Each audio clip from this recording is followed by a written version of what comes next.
41 into 31 late for the toppy here, direct charge. Market mover best backed is Vinyl, 420 into 380. And Danny O'Brien. Or not. Well, we're about to find out here for the running of this year's size produce. Runners moving up. Let's go to Greg Miles. And they're off and racing. Starters caught them in a pretty good line. Northern Jewel easing back and refusing to want to really gallop and stretch out in the early part. Mubakir bounced out well and went up to join Politeness in the early stages of the race. And Weinhold goes on and he's going to split them and go to the lead. So it's Weinhold now from Mubakir. And in third placing, Royale well back on the inside, and they're followed then by Great Esteem, who's buried in the ruck coming towards the turn, and then Northern Jewel.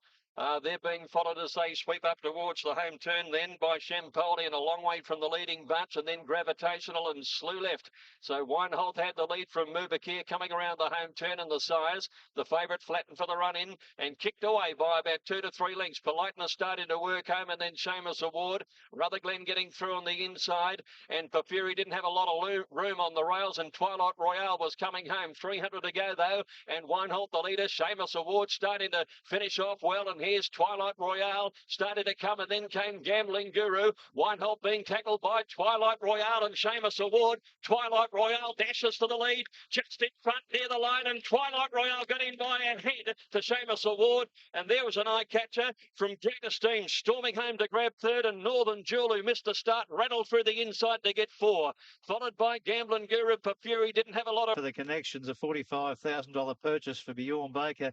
The English bonus dream alive for this horse has already won 2 big paychecks and runs down Seamus Award here. Great Esteem, good late.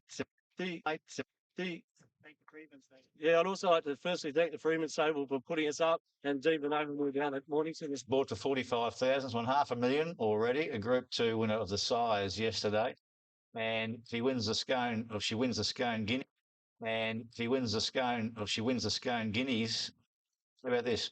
0.4 million just jumps in. Is there a bit of bonus than that? Absolutely fantastic bonus, and a plan that has paid off so well for Bjorn Baker. When he started buying yearlings last year, looking towards this season, he targeted horses that were eligible for these sales bonus races. Twilight Royale, she's just racked up the prize money. She won about nearly $300 before yesterday, and she hadn't even got black type yet. It shows you the money that's available in those bonus events, and Bjorn's theory. Rosser, she cost $45,000. She's won nearly $500,000, Ronnie. Wow, what a job he's done with the Bjorn Baker. Like, that's her 5th run in her first racing preparation. She can, next year, she's eligible for a $2.5 million bonus if she wins the 3-year-old Guineas at Scone. So I think all her preparation is going to centre around one race from here on in, and that's in 12 months' time. Terrific win and a terrific job to get her there. I thought there was a couple of good runs in this race. Seamus Award was pretty good again. I thought this third... Okay. Here's Puissance Saloon's race. This is the Blamey, and this is the market. Blamey market has got this favourite, 320 at the 340. Wall Street, who hasn't won forever, 420 at the Melbourne Cup covered for this year anyway. And he looks okay. Well, he's never been out of work. He looks towy, he looks fit. Jumps away well down on the inside. Bud Regis immediately pounces on the front ahead of Callanish. And up there now, Danny the Fox kicking up wide to get into third placing, followed by Wall Street. And they're being followed. Puissance Staloon settles down in 5th placing over on the inside of field. Bud Regis had it, 800 left to go. Callanish 3/4 second. Wall Street having every chance, third on the inside, and then came Danny the Fox. 2 behind them, Puissance Staloon, the grey on the inside of Mutual Trust, Willie Jimmy, and then Malucky Day and Badu Vai. Bud Regis coming around the turn now, led by 2 lengths, 500 left to go, and straightened up by about 2 lengths on Callanish as they sweep the turn. Danny the Fox is running on.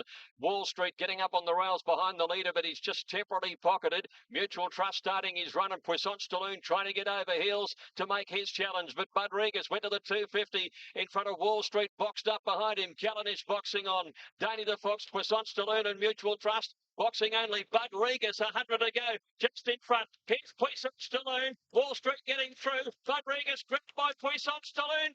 I think he missed.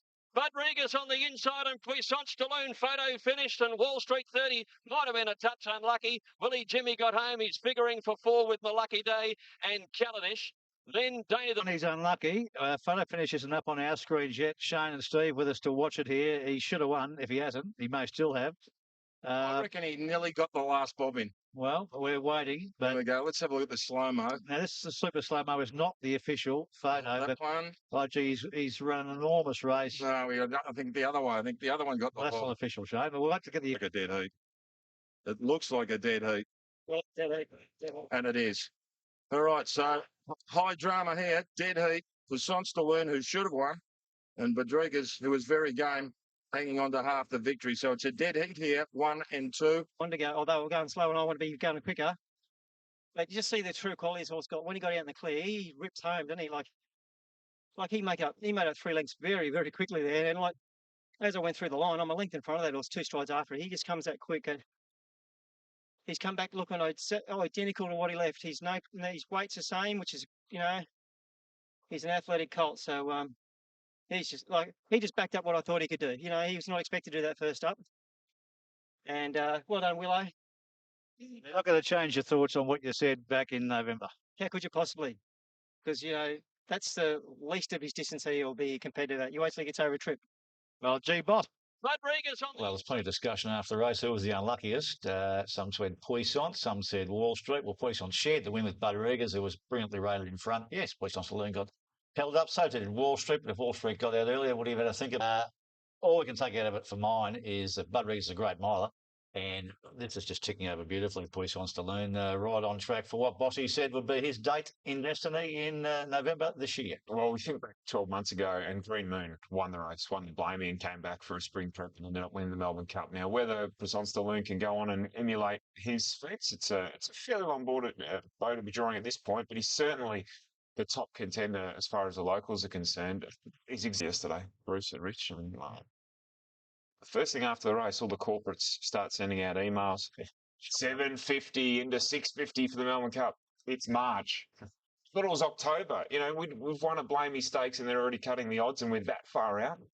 Give me a break.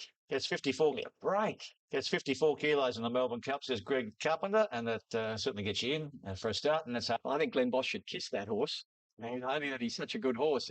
He was in a bit of strife, which Glenn would have got blamed for. But maybe it wasn't his fault, but he would have got blamed for if he'd got beaten. But here he is trying to push his way out, and he just got crowded from the horses on the outside, but he was going well enough to push them out of the way and get going in the nick of time. He should have won the race by probably a length if he'd have got a clearer run. But all credit to Rodriguez too. He's been in great form, and it was a very good, well-judged ride from Craig Williams, who was absolutely on fire yesterday. He was riding in brilliant form. His timing was perfect. This horse is a rightful favourite for the Melbourne Cup. He's putting the score on the board. He gets about 54 as it stands now. If he won one more race this autumn, he'd probably get up to 55.5, maybe even 56, depending on what he won, which they won't want him to do because the name of the game with him is the Melbourne Cup, and he goes back to the paddock now. A deserved favourite, obviously, for the Cup. He should have won that outright. There's no doubt about it. Hunters, they collect half. They should have collected a lot. Although Wall Street was unlucky there. He got held up and had no momentum also, and he should have been right in that finish. But take nothing away from a couple of runners there, but the grey horse is the one. I'd like to think it'd be hard to beat in the Melbourne Cup. This is the CUNY coming up here, featuring Norzita, really strengthening the market. Looks pretty tight, doesn't it? $1.60 on the totes in the ring. Got it to $1.75. Nothing else given a winner's chance. Petit Diablos didn't jump well, and nor did Flying Schnitzel. And let's see, Norzita's jumped just off the leading horses. It's Balaclava Lady finding the front early. Here's Meliura coming over from the outside, and Members Joy the Grey is up there as well with Proper Madam. Norzita just steadied off them, and there's about 5th or 6th on the inside as Red Fairs went around them. Followed by Lazuma. Norzita drifting back a little bit further back now. They're followed then fairway from them, Elzora, who's on the outside of Petit Diablos. And a couple of lengths away is Shilly Shally Miss over on the outside of Flying Schnitzel. Meliura had worked to the lead now with 800 left to go. She's 2 lengths Proper Madam and Balaclava Lady. 2 to Red Fairs for Preble getting a beautiful run in 4th, and 3 lengths away Norzita. They're followed by Members Joy, Elzora, Petit Diablos. Lazuma well back the rail as they cornered from Flying Schnitzel and Shilly Shally Miss. Jenny Field swings for home with Meliura first to find the judge by 2 lengths to Balaclava Lady, Proper Madam, and Red Fairs wider out. Norzita under a absolute stranglehold from Arnold is starting to make ground on the outside. He hasn't let her go yet, and Elzora's a length behind them at the 250. Red Fez finds the lead. Preble going for home. Norzita now shaken up by Arnold, and she quickly answers and goes up to challenge Red Fez. She gets a bit of a kick. Flying Schnitzel flying home. Norzita, but Flying Schnitzel, look at this. Came from a minute back, stormed over the top and won by a length to Norzita and Red Fez. Elzora 4, and then Petite Diablos Lazuma. Meliora followed Shilly Shally Miss. Balaclava Lady. Well, that's not her right form. She's last home. Having a good day, C. Williams. If he doesn't win them, he shares them. He wins 3.5 races of the day. And that was some win from well back. Missed the start, gave them all the start, lined up Norzita. Looked like it was going to win. All those players on the run there would have been just bet on Norzita when Steve had the stranglehold all over it. When he went for it, there wasn't much there. And then you can see this thing in red. Who's on it? C. Williams. Whoosh down the outside. Got her own twin really well. I get 3. All right. Challenge Red Fair lying home. Norzita, but Flying Schnitzel, look at this. Came from a minute back, stormed over the top and won by a length. Well, there's another great syndication story there for the team from Triple Crown. $25,000 they bought Flying Schnitzel for. Check her out on Twitter. And she's just, she's run 22.56, 11.44 there. Brilliant from the back. First time they've tried that with her. Some criticism of Arnold, saying he looked too pretty. I reckon she was too dour for mine. I think you had a different view, Shark. Oh, look, Bruce, I'm in two minds, whether it's the fact that I really liked it and backed it and was beaten and maybe a bit dirty, or if he was too... Well, yeah, I'm trying to look objectively at it, and I thought perhaps... Velveeta's not a horse with an explosive turn of foot. Perhaps he could have got into her a little bit early and made sure she was at top speed, but I don't think he or any of the riders up front expected Flying Schnitzel to come with that sort of turn of foot. Gerald Wright, perhaps. Or Gerald Wright, so he could be forgiven for that. Look, he settled, and we saw what she could do. I don't think you could bag Arnold on that ride. Boy, I thought if I was on it as well, you'd want him to hold up as long as possible. I think she had a chance. She was just beaten by a better horse on the day. Was it the burst of speed? It was unbelievable. That wasn't not only the win of the day, it could be one of the wins of the season. That was an incredible turn of speed she showed there. Look, I thought she'd run well, but not my wildest dreams did I think she could ever do that. I thought she'd cross behind. Obviously, she likes the going firm. She come out of a solid light finger stakes, and that obviously was the form line. Norzita, you'd have to say disappointing, but I think she'll improve when she gets to Sydney. The typical second up syndrome there, I'd say. She just lacked that acceleration that she can show. So I'm not jumping off her back yet. I think she'll come to Sydney and prove one's come around. I wouldn't be dropping off her yet. There was a good run in that race. And there's an Oaks filly, Elzora. She was wide all the way. When she gets to 2,000 plus, look out for her. I think Bodyfield's about to go off in the Lexus Newmarket Handicap, where the Slade Bloodstock horse Moment of Change is the favourite. Big mounting yard ahead with plenty of excited owners. The chance of Group 1 glory the first time this afternoon. And Moment of Change is your favourite. $3.50 on the tote. Only $3 here on course. Barracky, well respected in the market. Fantastic. Well, he's never been beaten at distance. He's never been beaten first up. Well, it's all there to see. The fighting effort chasing Black Caviar, getting within 2.5. UA's unbeaten champ in Barracky. Of course, we know the setback the horse had at Caulfield, missing the Oakley plate. Have they played catch-up? Well, we'll only know after the running of the race, but we know he's another jockey on here that might be going okay. C. Williams. Well, the horse is very impressive. He's worked us into 460 in the last couple of minutes, Bruce. So the Queensland sprinter is the one they're backing. Of course, Stevie won this race on... Won't run favourite, but will be our market mover. Number 13, Better Than Ready. Righto, Better Than... A bit of movement from one near the outside. Racing in the Newmarket. Moment of Change, just a little slow. Getting away okay was Better Than Ready. And away very quickly, Barracky today over near the outside. He's begun brilliantly and he's going for the lead in the early part out wide. He's up there with Moment of Change now, quickly recovering. Spirit of Boom undeniably a handy with Big Buddy close to the inside. Better Than Ready getting into a pretty handy place behind the leading bunch with Barracky on his outside. They're followed by Fondalina. Further back then, Satin Shoes over on the outside. Lucky Grey the widest. Aeronautical buried back near the inside, followed by Sham Express, well off the speed today, and Lone Rock. So Moment of Change to leader. Barrackey running second the outside, followed by undeniably Spirit of Boom. Back behind them, Better Than Ready, starting to weave his way through, followed by Fontalina. Hortensia handy enough in Aeronautical, and Big Buddy down the inside. Coming to the 200 metres, Moment of Change the leader. There's a swarm of horses chasing. Here's Sham Express from the back, and Aeronautical on the far side. Moment of Change the leader from Aeronautical. Sham Express starting to flash home on the outside. Moment of Change, Aeronautical. Sham Express the three. Stop. Sham Express is on the inside in a photo finish from Aeronautical or Moment of Change, and they got right away on the rest of them, undeniably four, followed by Spirit of Boom. Behind those then, Better Than Ready didn't finish off. Lucky Grey unsighted, followed by Big Buddy. Result here for a big team of owners. Danny O'Brien gets a win in the Group 1 Newmarket here with Froggy Newitt, who's won this race in the past. Well done to Froggy when on Miss Andretti, of course, and descends on the favourite here, Moment of Change. Photo for second between it and Aeronautical. They've gapped the rest. Ridden back today, that's the way it works. And Sham Express, the 3-year-old, wins it.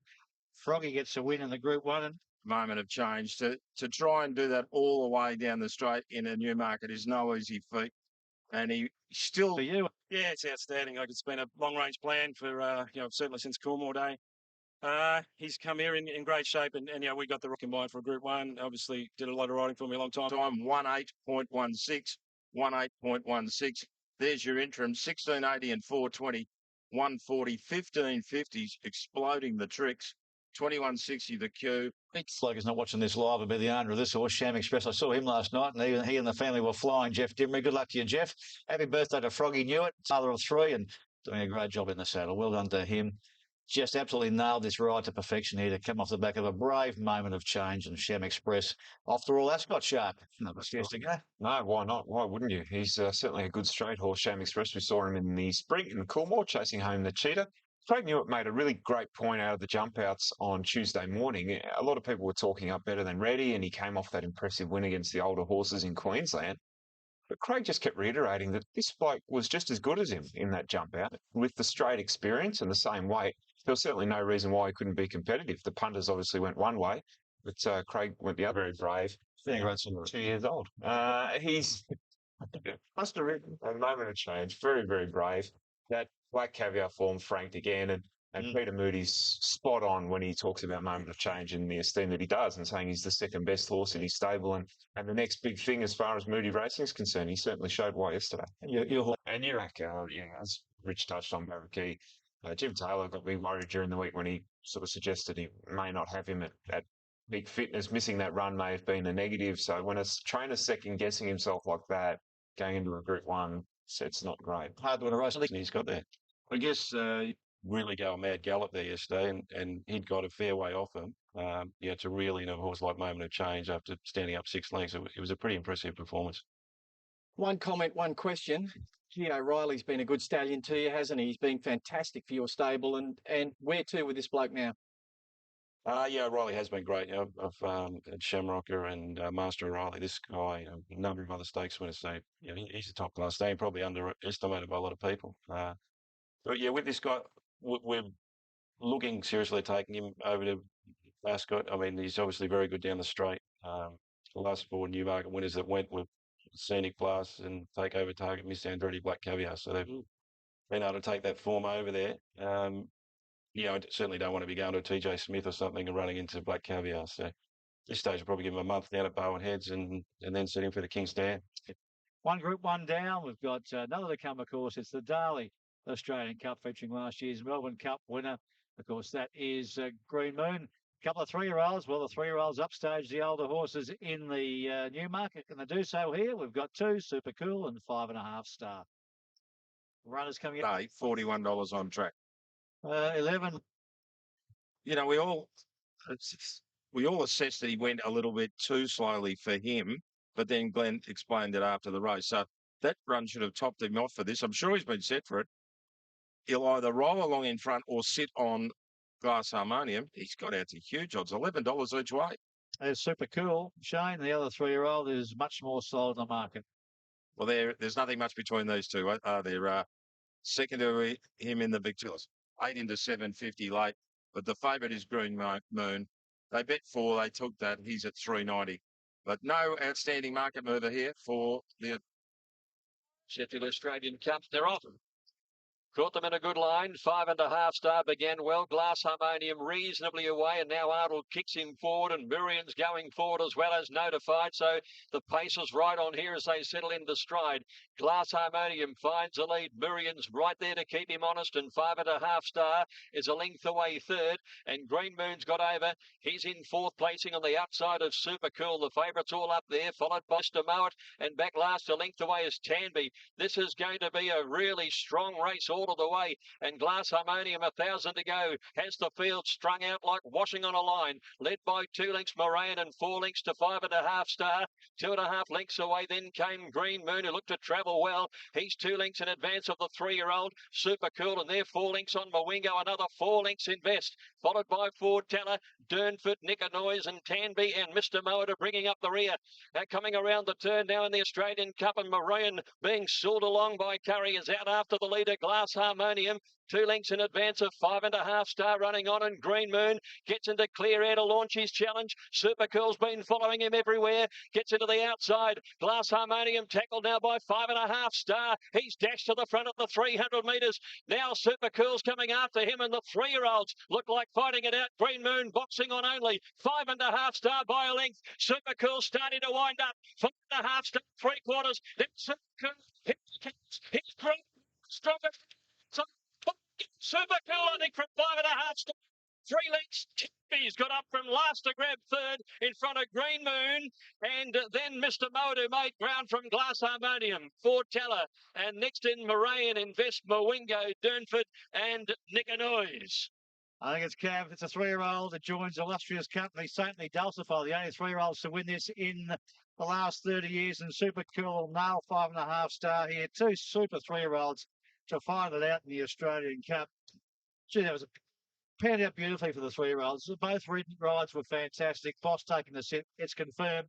It's Mark Kavanagh winning again, as he did with the Shocking, but this time with the 3-year-old. I'm not sure if Cav will be Super Cool right now, but what a win for the 3-year-old. Yeah, they've been too good. They've drawn. Well, we mentioned You believe.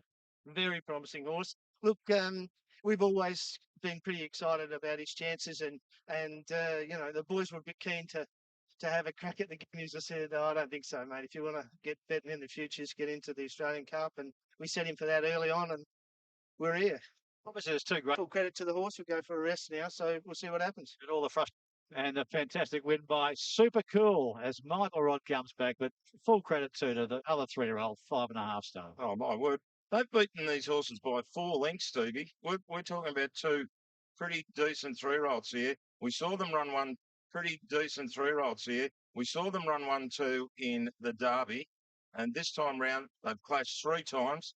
First time it was 5.5 star first time. The next 2 times, Super Cool's been able to stalk him and get him in the last hop. They've broken 2-1. They've run 2.00.93. I like both of those horses. On the smile after Tuesday, and I just thought if I can just have average luck, he should be too good for him. And he's a horse that can race close to the speed, and he's got a turn of foot, which some of those horses, they can get out and set a tempo, but they can't finish off. And I was just covered coming around the turn, and I looked up and saw Bossy up there in front of me, and I remember I had deja vu of the Derby last Spring Carnival when 5.5 star kicked away. So when I dropped next to him, and I knew I'm on a better and stronger horse this time in, and it was just a great feeling to pull past Bossy and, you know, claim the Group 1 for Cav and for the staff. It's exactly what. Yeah, well, he's pretty exciting. There's no doubt about that. You know, to win an Australian Cup at 3 is a good measure, and he was sort of set for that at the start of this preparation. We had the option of going Guineas wise or Australian Cup, but it was always sort of, you know, his best form is at 2,000 metres. It was always sort of leaning towards the Australian Cup, and thankfully it played off yesterday. Banning Fastnet Rocks come through your stable, and as popular as they are at the sales, do you think they're a breed that mature and get better later into that 3-year-old, that autumn 3-year-old season and on from there? Look, I don't think there's any doubt that he's as good a stallion as we've actually seen around here. His horses can run up to a decent distance. they mature, they get stronger as they get older. He can throw a 2-year-old. He's just the perfect stallion that we've got right now. Unfortunately, I thought that he very well may be. I don't know, but he'll be nominated for everything, and he'll show us during the springtime which race he's going to be most suitable for. He's a gelding. We don't have to get any tickets for breeding and making a stallion. We'll just keep going from there. Cool's coming it out. Green Moon boxing on only 5.5 star by a length. Super Cool starting to wind up. 5.5 star, 3/4. Super Cool. It's growing. Strongest. Super Cool, I think, from 5.5 star. 3 lengths. He's got Second Australian Cup for Mark Kavanagh with shocking coming off a Melbourne Cup to win it. Saintly and Dulcify as 3-year-olds to win the race. And I've just been informed, both also trained by South Australians, as is Mark Kavanagh, formerly of Glenelg, Mount Gambier. Cav, born in the same room as Barnet. They've got our community hospital. It's just got a great ring to it, hasn't it? It's great. Great performance there by Horsu. predicted that they'd go out that strongly. I'm not sure. Personally, I thought it would play into hand of Green Moon, but with the weight advantage, the 3-year-olds just were too strong. And the good thing for me about those two horses running 1-2 again this year after a terrific spring is that it suggests that there's some real depth out of that Derby, that Victoria Derby, which we haven't had in recent years. So we've got plenty to look forward to going to a spring carnival with two really exciting 3-year-old stayers. A great scenes post-race there. It's pretty exciting stuff. Super cool. First 3-year-old since Saintly to win the Australian Cup. That was back in 1996. So it usually takes a pretty good 3-year-old to win the Australian Cup. Richard, what do we make? Dulcify was another one. What do we make of that? Indeed it does. And I think that's what put the question mark in everyone's head. Could these 3-year-olds win an Australian Cup, given that Dulcify and I think Saintly and they're about the only ones that have ever done it? And are these horses in their class? Well, I don't think they had to be yesterday. I think the older horses were pretty ordinary behind them. Tanby got home well, but it was set up for Tanby to get home well with a good pace set by Glass Harmonium. They only went reasonably slowly, I thought, up the straight from the gates. Then they got to the 1,400 metre turn and clapped on the speed. Now, I think they ran a minute for the 2,000 metres, for the individual 1,000 metres. And I reckon if you pulled the centre 1,000 metres out, they'd have broken the minute in there. So it ended up a pretty sturdy test. And these 3-year-olds are better than I thought. Those older horses are not as good as I thought they were. He's a very good 3-year-old, Super Cool. They've had a couple of clashes. And there's nothing between these two, is there, Ronnie? No, there's nothing between them. They had the Derby clash. They had first double 2 starts back, or last start they clashed. And I think the difference between them, I think Super Cool's probably got his measure now at 2,000 metres and shorter. Maybe 5.5 star when he gets to the mile and a half may come into his own because he is a Derby winner. But look, they dominated their great ride by Michael Rodd. He just stalked there. He deserves all credit for a brilliant ride, and they've had some. During the week, it got a long way back.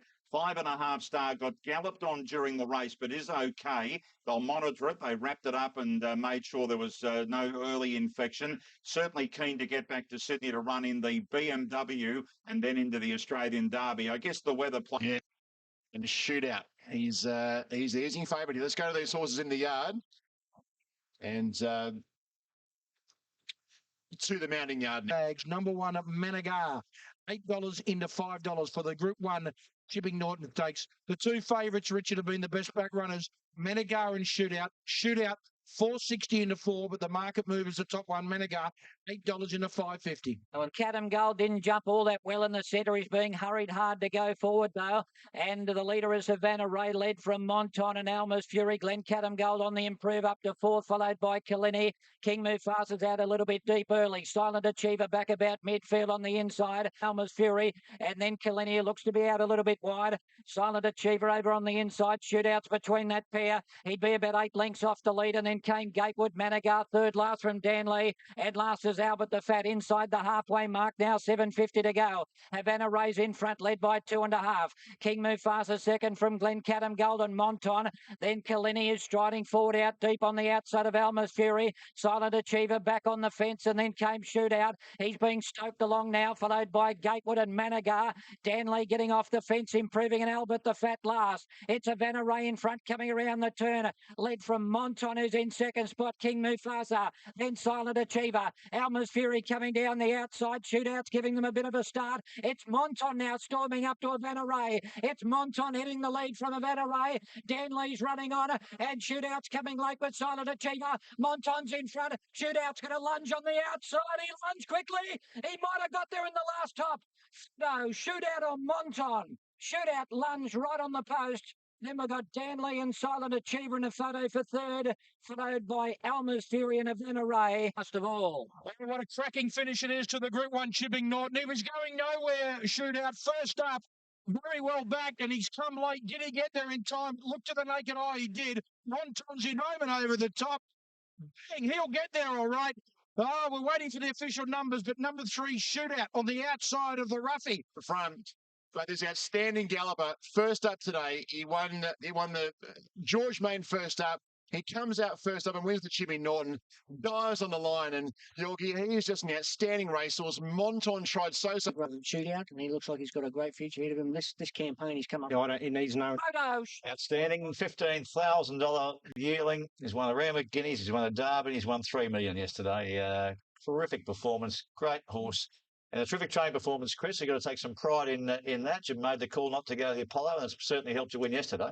Yeah, it did. I don't know if he was quite right 2 weeks ago, and when the heavens did open up, I had no hesitation in contacting the owners, and they were right behind me. I think they were keen to scratch even before I was. So, yeah, he's obviously a very good horse, and that enables you to get him ready for a Group 1 mile first up, and he's done it twice now. So, yeah, it's good to have a horse like that in your stable.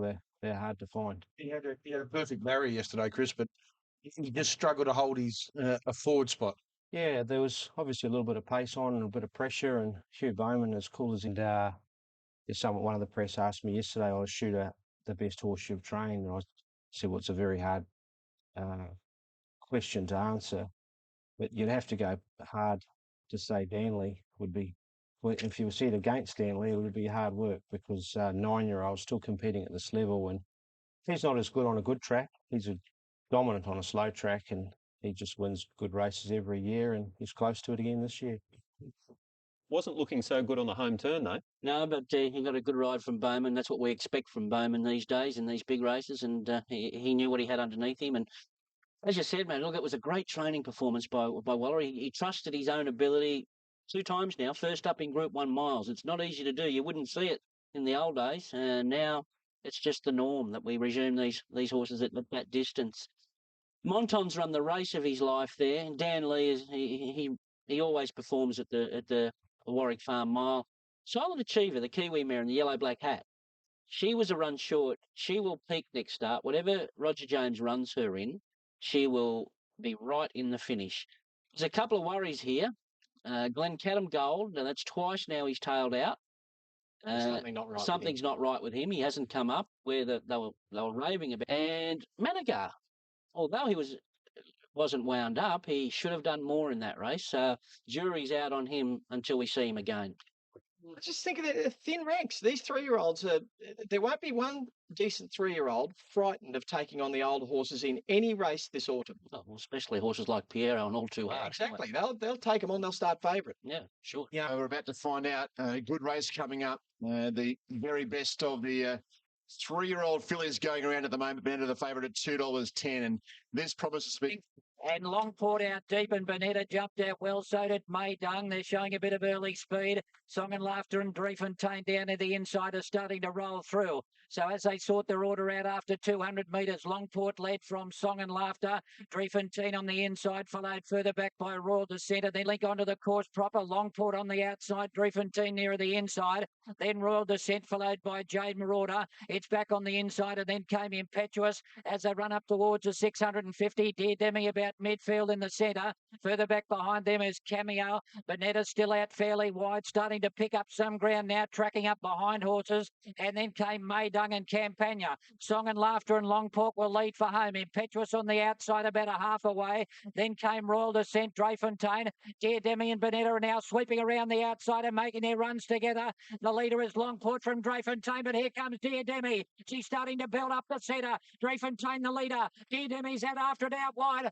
Dreyfontein in front. Cassidy draws the whip on Dear Demi. She gets level on the outside. She's too classy. Dear Demi beat Dreyfontein. Longport got third and then came Royal Descent, followed by Bonetta. Further back behind them next we had May Dung and then Jock. Number 2, Dear Demi, Jimmy Cassidy. We heard earlier that may have been the reason why Jimmy wasn't on steps in time, because he had committed to ride Dear Demi in the Coolmore. That decision may well be a masterstroke. Dear Demi, she's the Crown Oaks winner of last year. Wow, what a performance. She was dominant this afternoon. Being number 1. You said you're going to stick with this girl all the way through? Yeah, I got off after riding her at Rosehill and put my neck on the block and said to Singer, I don't think they'll beat her again. If they couldn't beat her today, I don't think any of these 3-year-old fillies can beat her. So He summed it up best. If they couldn't beat her yesterday there, Rich, how are they going to beat her throughout the campaign? Yeah, she was outstanding yesterday. Geez, it was a good ride. Got into a spot out underneath Bonetta around Impetuous on the turn. She was good. Dear Demi was outstanding. Dreyfontein was okay. Longport was okay. I thought Royal Descent is probably the filly of next preparation. Bonetta Mark. ATC Oaks. I thought it was probably about nearly the win of the meeting there yesterday. I thought it was an absolute beauty from Dear Demi. She's a really top quality 3-year-old filly, and she just almost like a push button horse. She just keeps finding the line. They pace which allowed Dear Demi to come off the pace. Bonetta, I've got a big wrap on, but Dear Demi just bumped her out of the way on the corner. I know she travelled wide, but it's a straight run from straight down the side. She's not covering any extra ground. So she just got bumped out of the way by a filly that was going better than her. Yeah, look, it's not very often you see the Oaks and the Derby form from the spring stand up in the autumn, but it's looking like it likely with 5.5 Star and Super Cool, and now we've got Dear Demi shaping up fairly dominant, especially as the races get longer. Ocean Park and Go. They're moving well. Standing Galloper. We look forward to seeing how Ocean Park and Go. They're moving well for this 9th race of the day at Ellerslie. It's the feature. It's the New Zealand Stakes. Let's see if Ocean Park can get back to the winner's stall. Let's go to New Zealand. Often racing in the Lindau and New Zealand Stakes. Bit of a shuffle at the start. Bayron gets shunted sideways. Artistic and Allegrio, the first two away, and going with them on the inside, Savant. A length away, next shoot off. Bayron out 4 wide on the cheap seats as they work up the rise, leading the straight early. Shirk is next. Ocean Park going to lob into a beautiful spot about midfield on the rail. Then came, and the leader, Il Marte, last. Down to the corner they come, 600 metres to go. Bayron, the leader. He's hard held here. He led a neck in advance of shoot off. 2 lengths away, Artistic. Followed round then on the outside. Next by Allegrio. Here comes Ocean Park. He's up and around them as they turn and head for home. 2 lengths away, Savant. Bayron, the leader. Ocean Park with that dazzling turn of foot has gone up on the outside of him. He's still sitting on the inside with Bayron though. Ocean Park in front from Bayron. 2 lengths away then we've got Allegrio running on with also better than ever. Ocean Park's in front from Bayron. Next up, as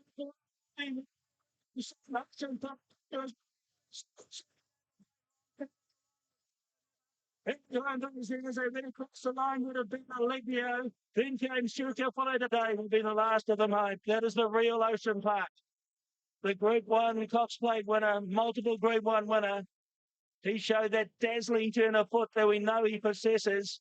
What a ride, Leaton. Yes, his first up run in New Zealand was so-so, I suppose, depends how you look at it. But he returned to winning form yesterday to win a Group 1 there at Ellerslie. The $5 million Dubai duty-free, that's 1,800 metres on March 30 is his next run. Yeah, look, I'm not going to sit here and bag a horse that's just won by 4 lengths or 3.5 lengths and beat a good field, but I didn't like that win. He cruised up in the point of the turn. I thought, you can put 7 lengths on him here. He's back. It took him forever to get going. Then they tired. He put a few lengths on him. That wasn't his brilliant best. You know what? That wasn't his brilliant best. You know what? I have to agree. I think he's certainly made a big leap forward, but he'd have to make another big leap to be competitive in Dubai. No, That's better. Yeah, absolutely. Much better than his first up disappointment. I still would have liked to have seen him put Veyron to the sword a bit easier than he did. It took some stride to get past. Yeah, second up 2,000. That's what I've kind of got in the back of my mind, that this is a well-timed plan for Dubai. Certainly a positive going forward. Talking to Dubai last. Let's head off to the track. Here's Hilton. Now, these runners are about to come forward for the 144th running of the Adelaide Cup. 37 degrees, no power to the grandstand, but you are seeing and hearing us, so we'll press on. Lights on. Off. And a good start. Tuscan Fire jumped well from out wide. Boss bringing it over. Readings first to find the lead from Tuscan Fire and going to third. Dumosa kicking up in the centre. Followed by Lucky Angel away well from gate one. Warratones prominent early and wider out was Titch and Dame Claire pressing forward into about fifth. Behind those was Distillation, followed by Enchanting Waters. Ahead of it, He's Hot to Trot.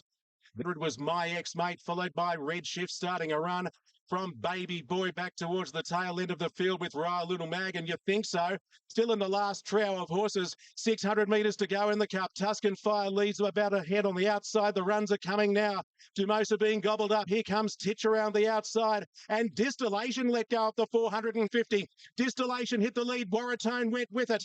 On the inside, Titch. Tuscan Fire's dropped out as they make the home turn. 400 metres to go. Around the outside, here comes Norski with a run, and further back on the outside, Lucky Angel in the clear and Macedonian at the 200. Warratone found the lead from Distillation. Then Norski. On the inside was Dame Claire. It's Warratone in front. The outside is Norski. Then Dame Claire. Warratone going to it on the outside. Norski. Norski hit the lead in the cup, and Norski wins the Adelaide Cup by a half length. Warratone second, Dame Claire third. Then came Kaczynski from Macedonian. Distillation, Red Shift. He's Hot to Trot beat quite a few home, including Talent Show, and you think so was never in it. Ran third in the Adelaide Cup last year at Norski. And the Alistair Clark Stakes and the market here shapes up this way. The favourites are Vastan, 270 on the tote, 310 Philippi, 390 Sheer Talent and Best Straight 920. On course, Vastan, well tried here, $3 in from 320. Sheer Talent's Gates are back, away they go. Sheer Talent Havastan in the middle of the line, jumped away well, and Bass Straight pinged away very quickly. Philippi easing over heels in the early part to get over, and kicking up as the filly Green Roller to retain the lead from Havastan and Sheer Talent out 3 and 4 wide. Bass Straight just inside those horses. Gee, got badly hampered by Havastan.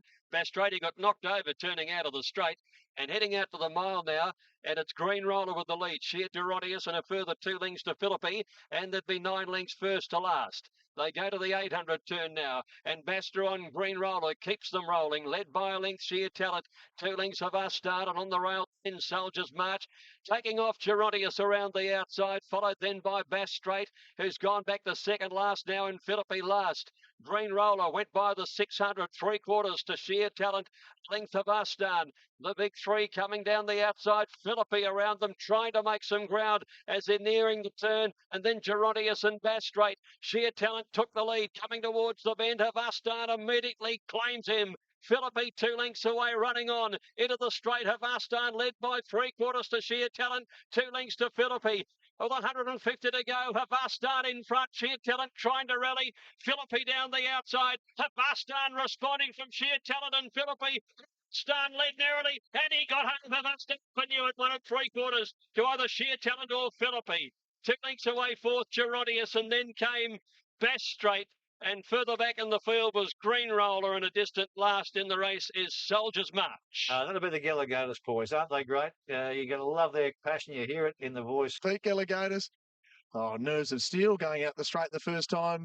Craig knew it. Well done. Yeah, no. In the smaller field, I think that trio there and perhaps Bass Straight, you'll probably see them all in Sydney shortly and take their place towards the Rosehill Guineas and whether they measure up. Out the Autumn Carnival here in Sydney. We're up to one of our feature races. This is always a great race. For the 2-year-olds, it is the Highland Race Colours Skyline Stakes over the 1,200 metres. All the talk came out very fast. So did Mahican. Good job, bro. Jumped out well. He'll just set off them and settle down in third spot.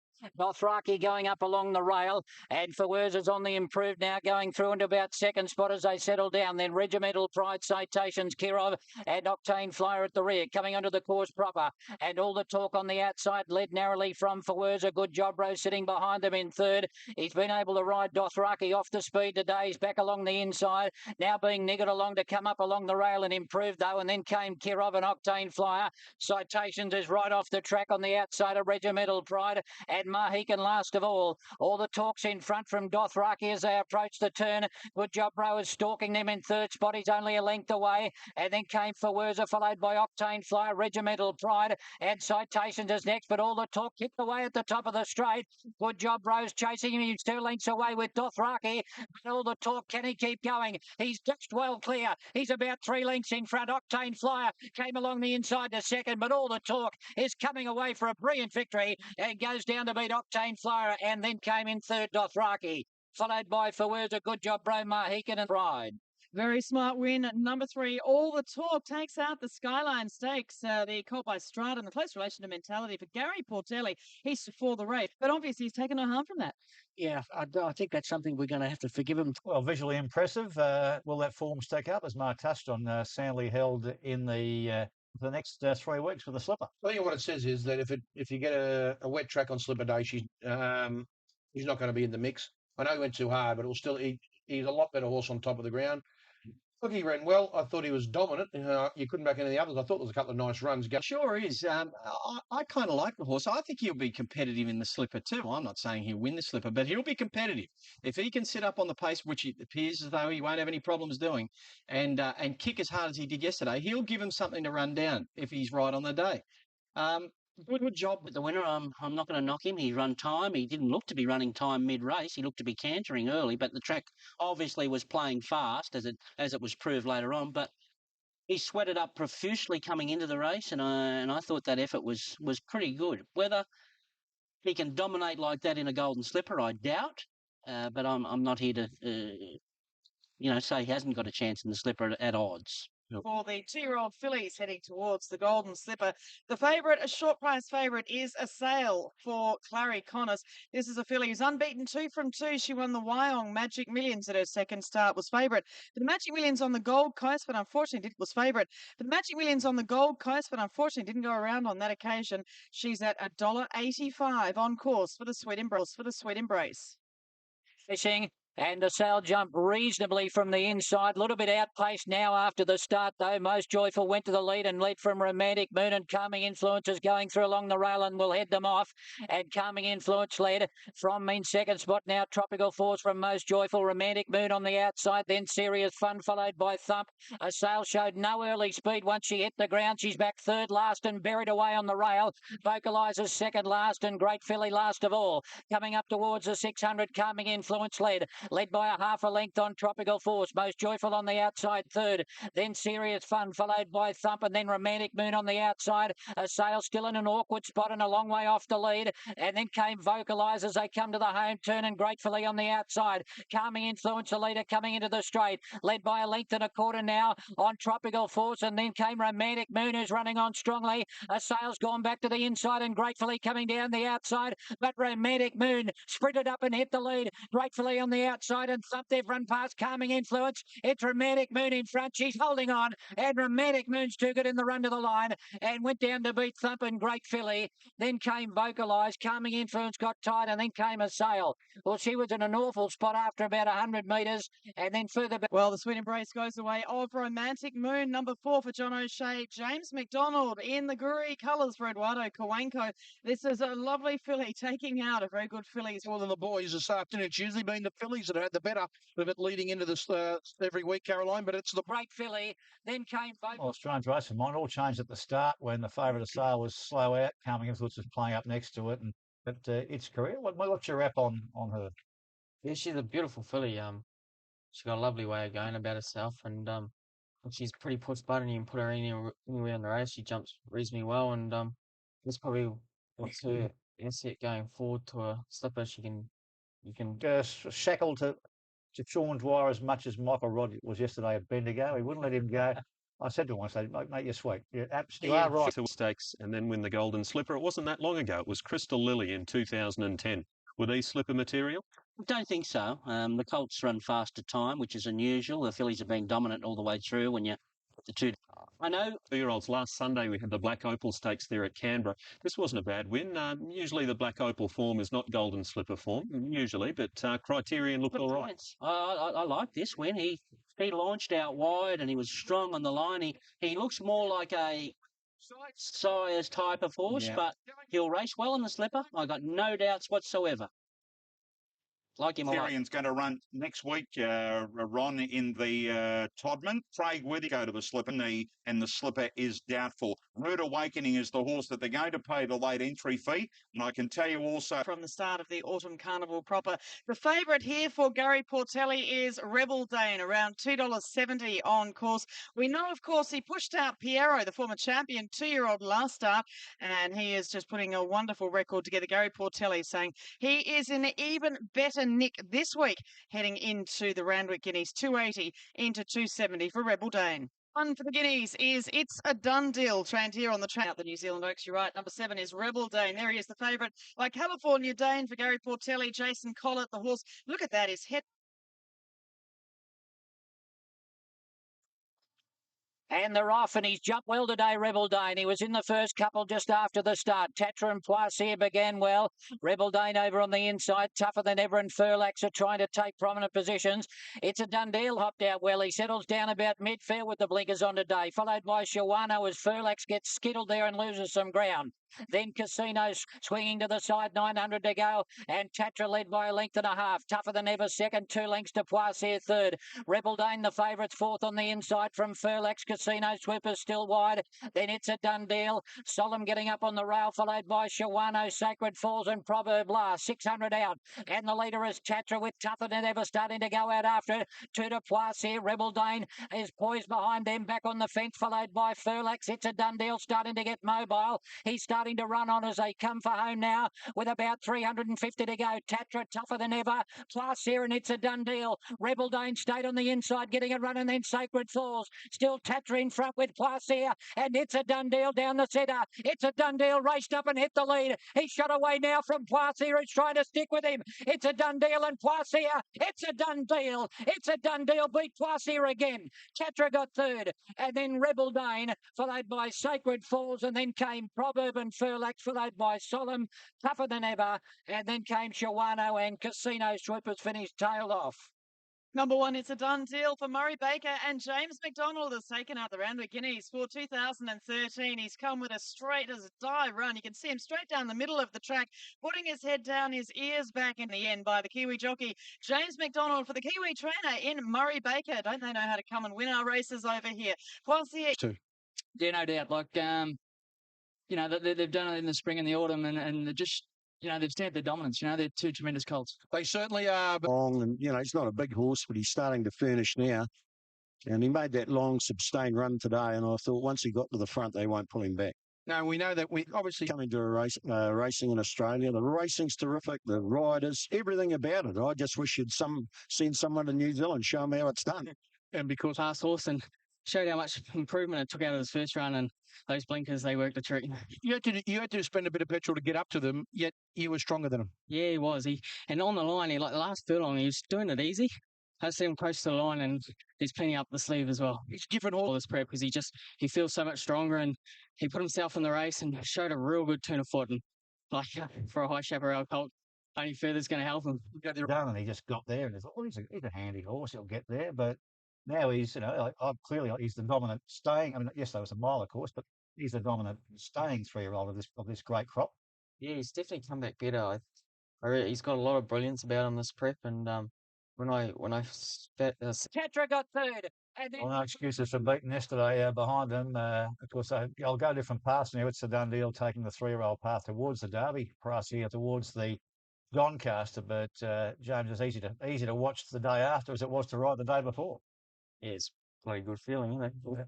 He looked good that day, and for yesterday, just where you wanted to go, he was there with you, and when you wanted to go, he went with you. That was the difference between winning and losing. Like half the time you're getting dictated to when you're not travelling, and excuses there behind, is there? No excuses whatsoever. There's nothing behind can turn the table, and It's a Done Deal at the 2000. Whether they go to a mile and a half, maybe they can. But if you were to say dominant, James, and I thought once he got to the front, had the run of the race. You know, I thought he'd improved from the Hobartville, and he did. But you know, it took a Group 1 horse to beat him, a genuine Group 1 horse, and I wouldn't say that this horse couldn't turn the tables on him in the future. Good to see him bounce back. Second Group 1, James McDonald handled him absolutely beautifully, Ron. That was a Group 1 ride. That was a fantastic ride. I think most people thought, Barrier 1, Warwick Farm, back marker.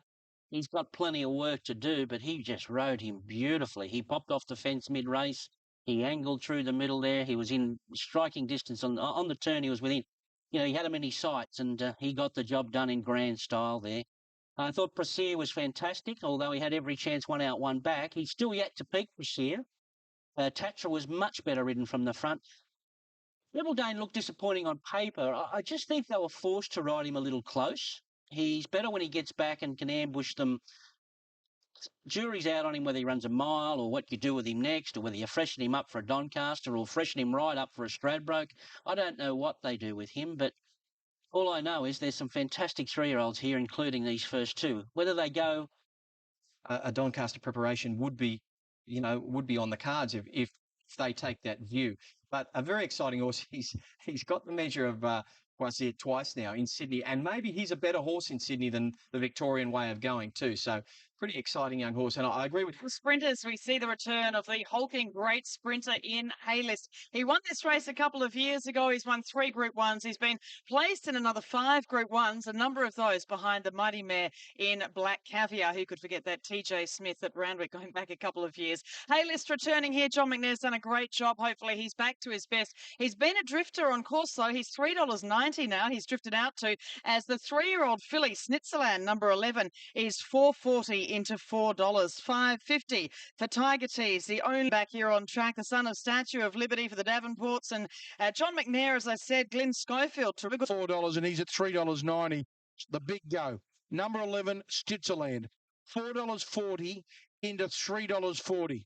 $4.40 into $3.40. They bet as much as $7 on Wednesday afternoon and Thursday. $4.40 into $3.40, and number 12 singles. Racing, Payless jumped okay. Best out was Stitzerland with Atomic Force out wide. Decision Time and Tiger Teaser going through to the inside. How Much Do You Love Me out wide is picking up ground, and Payless showing plenty of speed, burning up into about third. Then Mrs. Anas's Fire Thunderbolt, followed by Golden Archer, and then came in behind them next Temple of Boom, second effort, and Single Style last. It's Payless taking the lead as they run to the 500. Stitzerland, the heavily backed favourite outside of it. They're 2 lengths on Tiger Tease. How Much Do You Love Me next, followed by Decision Time, Mrs. Anas's Atomic Force, and Fire Thunderbolt coming for home. Payless being tackled by Stitzerland, who went up on the outside. Payless just in front from Stitzerland as they draw to the 200. Tiger Tease pulled to the outside, then How Much Do You Love Me? Stitzerland, the 3-year-old. She's dotted away now from Haylist. Then Tiger Tease and Decision Time. And Stitzerland, who was backed off the map, is going to be too good and beats Decision Time. Third between How Much Do You Love Me and Haylist, followed by Tiger Tease, then Fire Thunderbolt, followed by Mrs. Anasas, and then Temple of Boom. In behind them, Single Style, Atomic Force, Golden Archer, and last in was Second Effort. Well, the money was spot on. Number 11, Snitzerland takes out the Challenge Stakes. What a bonny filly she is by Snitzel. 4.40 into 3.30 on course. Well, not disappointing at all, you'd think, after such a long layoff. She was cruising the filly as they came around the turn. Second placing, Nina Haraka, a granddaughter of Fra, who passed away through the week, a Caulfield Cup winner. And she was just absolutely sensational around the turn, Brian. Yeah, I didn't like much of the track record. It had only been held by Sessions for a short time. 56.16, that was good. Haylist good running fourth. Decision Time. You say Haylist was good. How good was Decision Time? First run back off a longer break, and How Much Do You Love Me, obviously. But she's always proven herself to be top shelf, Snitzerland, and she got that nod of approval from Corey yesterday, putting her in the Exceed and Excel class. The one thing difference in the track record was that Sessions sat back and did no work and then flew. Snitzerland was on top of the speed. Look, she was very good. She was off the map. They bet $7 Wednesday, Thursday. She was 4.40 into 3.30 yesterday. The trial, it looked like 531 days off was great. Excited.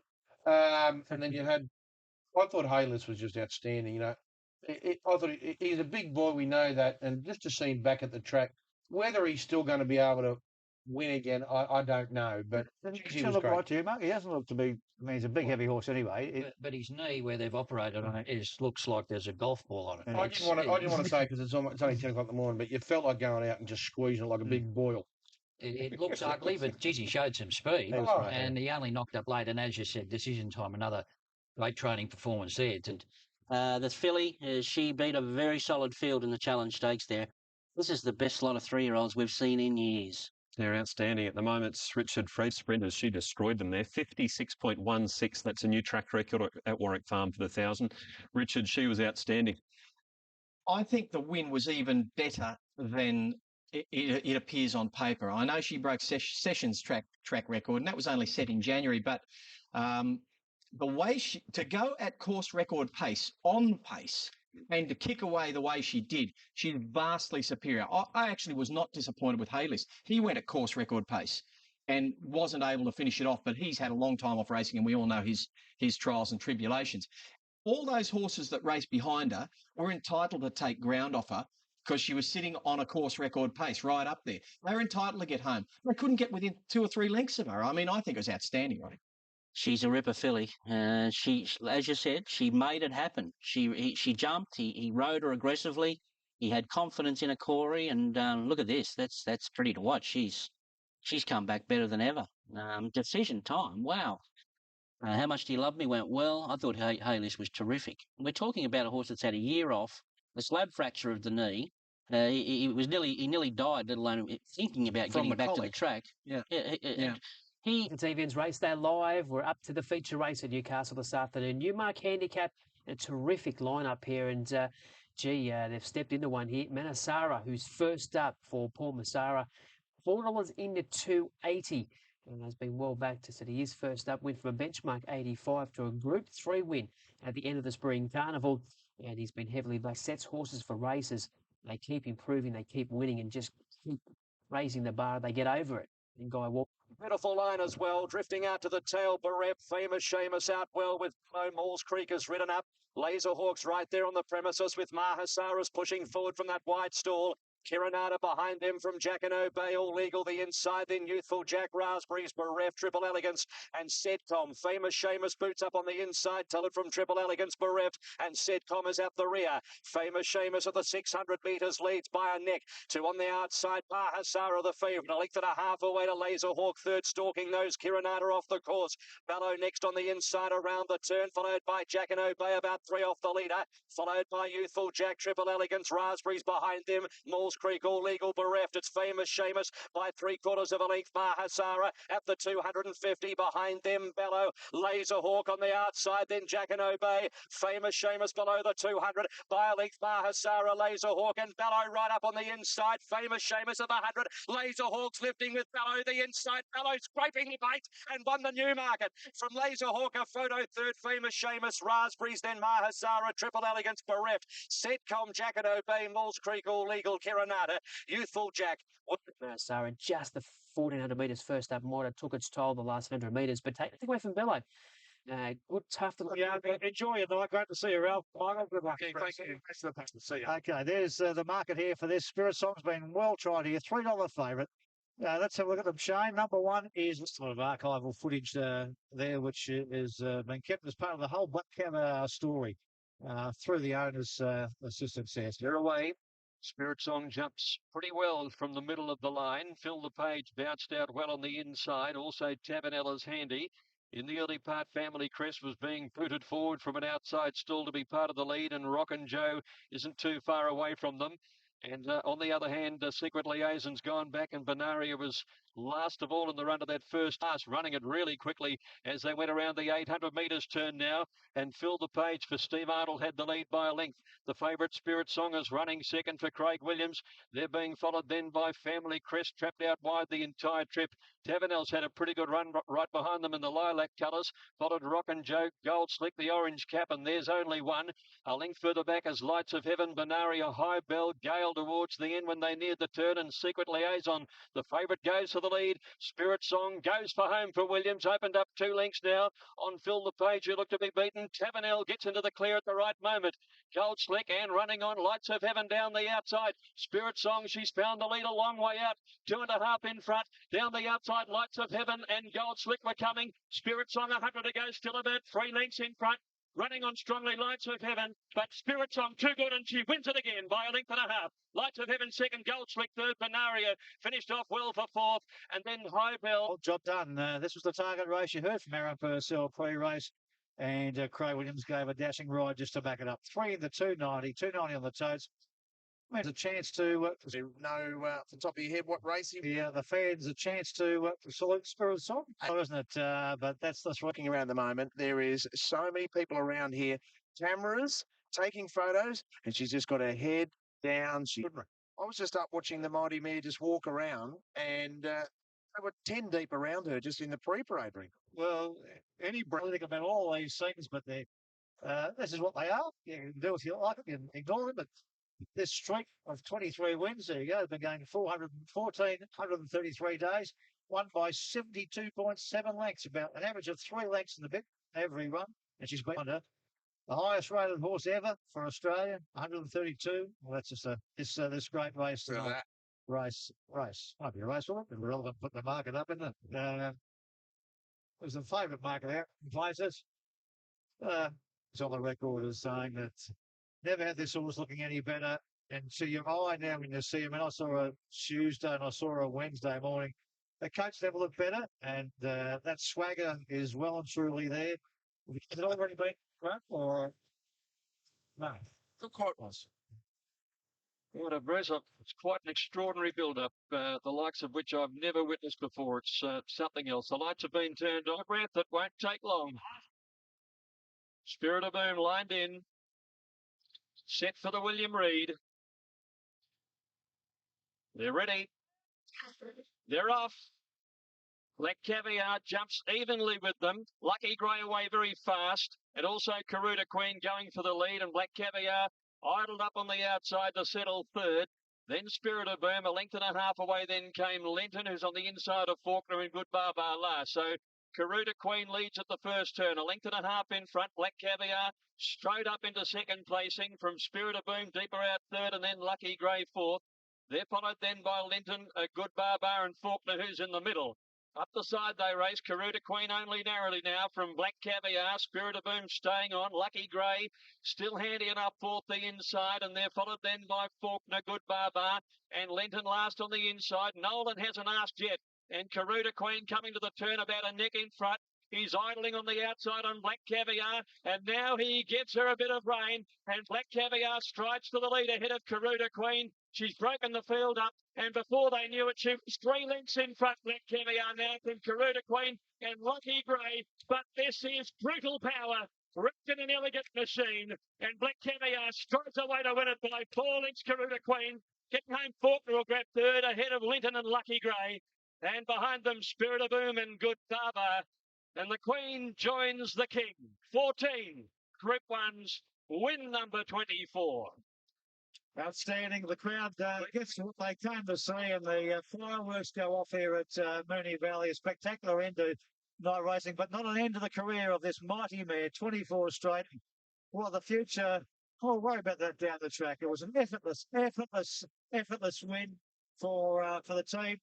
It's scary how well she's going, and you know, they didn't run a tremendous spat there, but just the way she let down and quickened, she's probably never handled the valley that well. And, you know, what do you say? We're lost for words, aren't we? Yeah, that's right. I mean, you run out of superlatives for her. The race panned out as good as ever. That's all you can take it on face value. Yeah, for sure. You know, I've thought that for a while, and glad she's proved me right twice in a row anyhow. You're a laid-back Queenslander. Do you feel the pressure at all? Like the build-up tonight of all nights was immense. Yeah, no, listen, it's just great, and to see the people out here and to see her put on a wonderful show. You know, that's what it's about now. It's not about the wins. It's about you know, the great publicity she gives for sport in general, but for our industry racing, she's second to none. Well, you feel it tonight was just unbelievable. It's not enough room here for you boys. You should have been doing it in there. The build-up, yeah, that's the only thing that probably. Oh, I'm not in love with, you know, I would have loved a half-hour gap and give you less time to think, I suppose. But I suppose there's only 7 boys left in the room. And goes forward, you just idle up on the outside. You always felt like she's at her absolute best. Oh, look, yeah, she felt amazing to me. But yeah, it works out like that. But look, it's been a privilege to be part of such a wonderful racing story, an Australian sporting story, you know, and if she continues to her unbeaten run. Media scrum starts to... is officially $1.03. The machines can't tip out $1.05, so it's officially $1.03. 33 to 1 on promotion. It was going to be a huge letdown if she ever got beat, but I think she's past that now. I don't think there's anything. This didn't even look like a horse race in a way. A lead up to a horse race, it just looked like a parade. Yeah, parade. Strides to the lead ahead of Karuta Queen. She's broken the field up, and before they knew it, she was 3 lengths in front. Black Caviar now from Karuta Queen and Lucky Grey. But this is brutal power, wrapped in an elegant machine, and Black Caviar strides away to win it by 4 lengths. Karuta Queen. Get home fourth or grab third. They call by like you call it the same too, Mark. But I was out on Friday night where the TJ Smith is the obvious. The All Age seems totally doubtful, but England seems almost over. Her to race. I think the breeding aspect of her future might be part of the thought process there that she goes to Frankel and she finish in front of Frankel. Including 14 Group 1 wins, she levels up with Kingston Town. Hopefully, she'll appear at the all-new Randwick for the TJ Smith on April 13, although that's no certainty. Yeah, look, I think she'll come to the TJ Smith. That looks like the logical option. She's a sound horse. And then I think there's talk of her going back to Royal Ascot for the 1,000-metre race and maybe a mating with Frankel. But look, we'll let the connections decide what to do with her. Look at her here. She's just absolutely sensational. I think that she obviously draws a crowd and she deservedly so. Look. All right. I'll start. But, I'm in awe of her, but this isn't racing. I mean, it's not when they all ride for second. It's an exhibition gallop for her, which is fantastic for her. She's just, and I don't want to detract anything from her, right? She's so good and is doing a lot for racing at the moment. She's dragging people through the gate. But the rest of them there, they just rode for second place. What were they people through the gate? But the rest of them there, they just rode for second place. What were they going to do? All sit up behind Black Caviar and then out sprinter. Yeah, right. It hasn't happened in 24 outings yet, and it's not likely to ever happen. What are they doing? There's no competition there. No, that's right. We're in a proper race. We should be riding to win. And look, outside the stablemates there, the ones back in the ruck there, they were riding for second prize money. Small hope. The other key point of Friday night, guys, is the night appearance of Moonee Valley. They had 25,374 people. The atmosphere was unbelievable. The push is certainly underway for a night Cox Plate. Michael Brow, the CEO, has told me this morning it won't happen this year, but certainly the club is very much looking at now an entire Cox Plate night program. This is the Mowat and Shandon Stakes for the fillies, otherwise known as the Riesling Stakes. Is a lead up for the Golden Slipper, and the Golden Slipper favourites are here in the yard. You've got Villa Verde at $3.50, but the short price favourite is Overreach at $1.30. She's come in from $1.40 already. Overreach. So Sirenia, Sperendus and Overreach is still with the clerk of the course. $1.40 Overreach, Villa Verde $3.50 to $3.20. Overreach began brilliantly. She jumped about 3/4 of a length in front. Villa Verde came out well, settles down second, followed by Diva D. And then Go Again is easing back in the early part. Serenia's trapped a little bit wide. And Sperendus went back to last of all, but she's got dazzling early speed Overreach. And she leads here from Villa Verde. Has popped off the inside, so it races one off the rail at the moment. And then came Diva D, followed by Sirenia. Go Again's in the centre. And last of all is Sperendus. At the 650-metre mark, and Overreach not getting any pressure in front. He's able to slow up in the middle stages. Villa Verde just sitting off it in second spot. 2 lengths to Diva D is running third. Go Again's being hard-ridden. Serenia and Sperendus back last of all. Into the straight, and Overreach is the leader. Villa Verde just camped off it in second spot. They've run well clear of the rest. It's Overreach in front. Villa Verde on the outside's about 3/4 of a length away, but Overreach is doing much the better at the moment. Give them more rain. Villa Verde tries to stick on the outside. It's Overreach in front. She's lengthened. She's got clear by a couple of lengths. And Overreach is coming on with the job. And she'll win it by a widening margin, about 4 lengths at the finish over Villa Verde. She'll start short on Slipper Day. Sperendus third from Diva D. Go Again. And last in Serenia. Oh, absolutely dominant there. Overreach, she is, of course, retaining the Golden Slipper favouritism after that particular win. Tell you what, that was as easy as you like. Villa Verde, look, she's just foolproof, this filly, and she's certainly going to take a lot of beating in the slipper. But look, the question is, has Villa Verde... Golden Slipper Day, Bruce, very, saying, well, we've got a very special filly. 5 weeks between runs. Margin here for Overreach. It's a lot to turn around, isn't it, for The runner-up here, and for guys that have beaten it in Melbourne, albeit first up Villa Verde yesterday, but overreached 5 weeks between runs.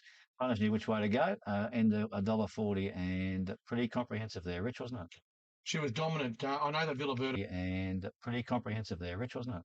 She was dominant. I know that Villa Verde had improvement to come, but it's not a length and a half. It's 4 1/4 and dominant. Dorinda's took ground off it when it got very tight. But she's just so electric, this girl, Villa Verde. She, overreached. She binged out of the gates. And Retro this morning. Thanks for calling in, Tom. the time was better than the boys, and so was the sectionals. Clearly the top of the tree, Mark. Tommy Berry was on board yesterday and he's dropped in to join us on Racing Retro this morning. Thanks for calling in, Tom. No, it's been a pleasure. Did we see the Golden Slipper winner yesterday, do you think? Oh, I think so. Still 2 weeks away and a lot can happen in that time, but what we've seen so far, it's pretty outstanding. Taking fashion advice from someone with hair like that. You must be speaking of gay. Well, now, 3 times a month. It's a big subject here. Are you wearing the lucky underpants this morning? No, they're only for a Saturday. I wear them every nice tight black and blue ones, and extra large.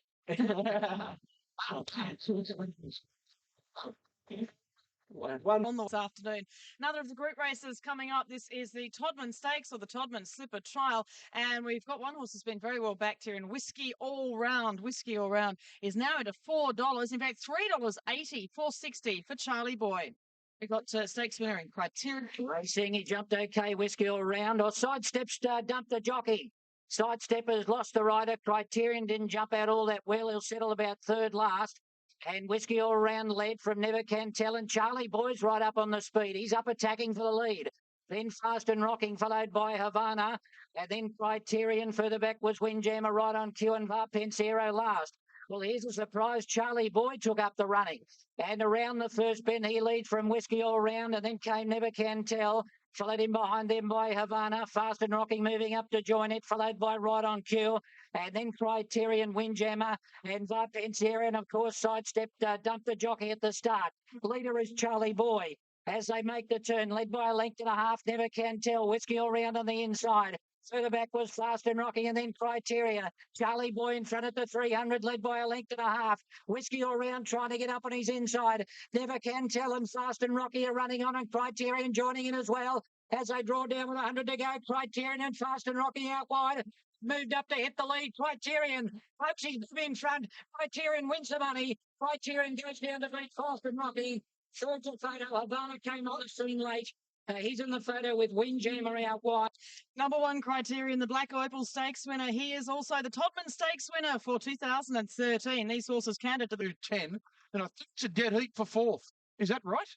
I'll just check that. I've got 1, 2, 10. I reckon they'd be happy to back either Criterion or Fast and Rocking in the size. Not sure about the Slipper. It's a big win, of course, at Canberra, mate, wasn't it, Criterion? But where he's going to fit in the Slipper picture, it'll be strong late. Look, he's always been my size horse. I said that on the show a couple of weeks ago. I thought he'd be a Group 1 horse at 14 or 1600 metres. Whether he can do that in the Slipper because he's a little bit tardy out of the stalls. He was at Canberra and he was again yesterday.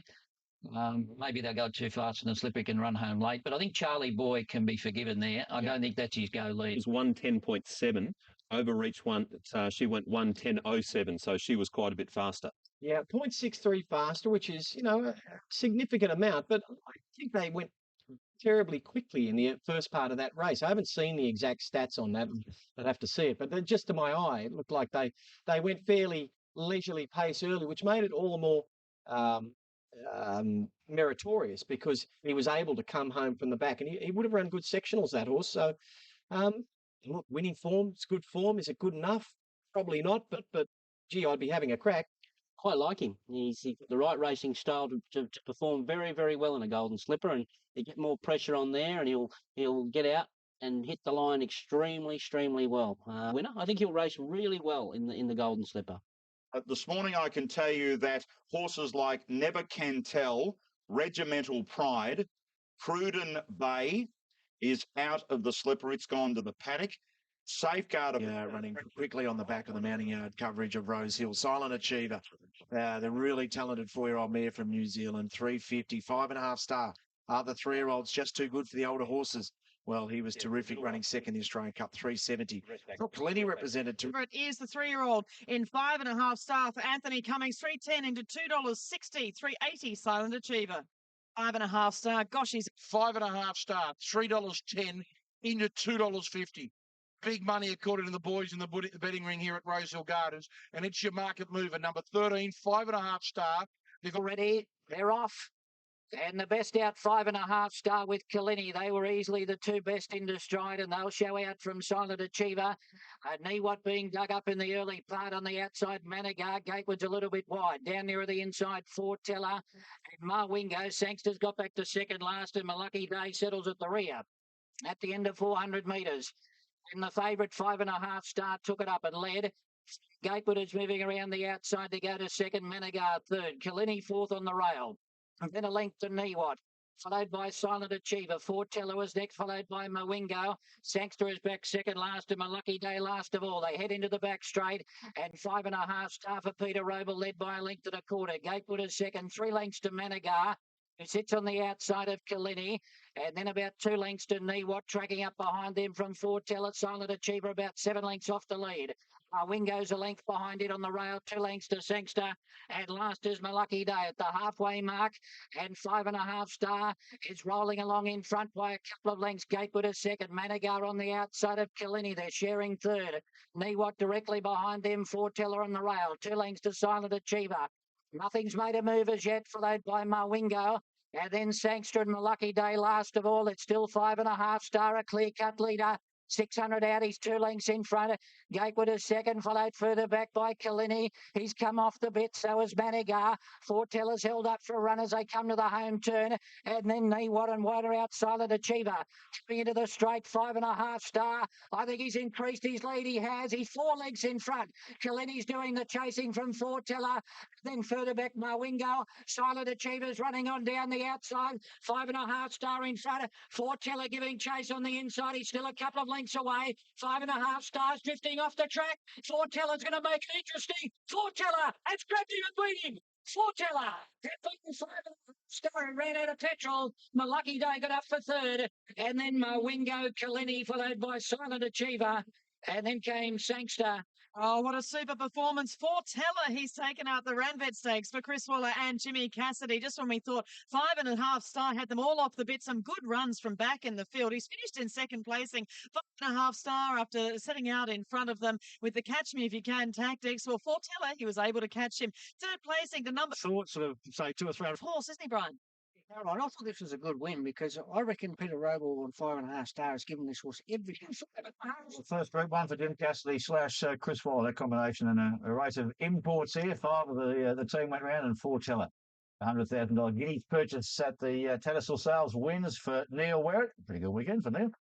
Beating the Brave Derby horse 5.5 star and Mawingo. Well, there's so many horses like they wore Neil Werrett's colours. The other one wore Frank Cook's colours. The other one wore different colours. That's in Kalini as well, isn't it? Yeah, well, Ken Hunt was the only one who was in all 3. But see, they all chop and change to the colours. So, yeah, look, a lot of great owners. And you always, whenever you get beat, there's no naysayers over the fence. Thought Roble rode the second horse a treat. Unfortunately, one horse out of the entire field was able to run him down, Fortella, who we said before the race, he's running the Australian Cup, wasn't that bad.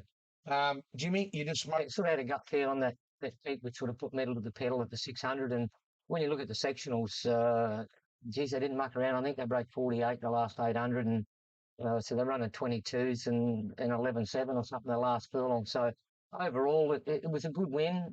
He got out of his comfort zone in the Australian Cup, and Chris said, remember the winning post at the bottom of the straight, not the top. So the Australian Cup at his previous start. So, Richard, a bit of a turnaround on his last run. It confounds me a little bit, that horse. I thought his run in the Australian Cup was just average. And then, taken back up home, and obviously the trip back up home's fired him up again. I thought he was a better horse in Melbourne, but clearly he's probably won his biggest race now in Sydney.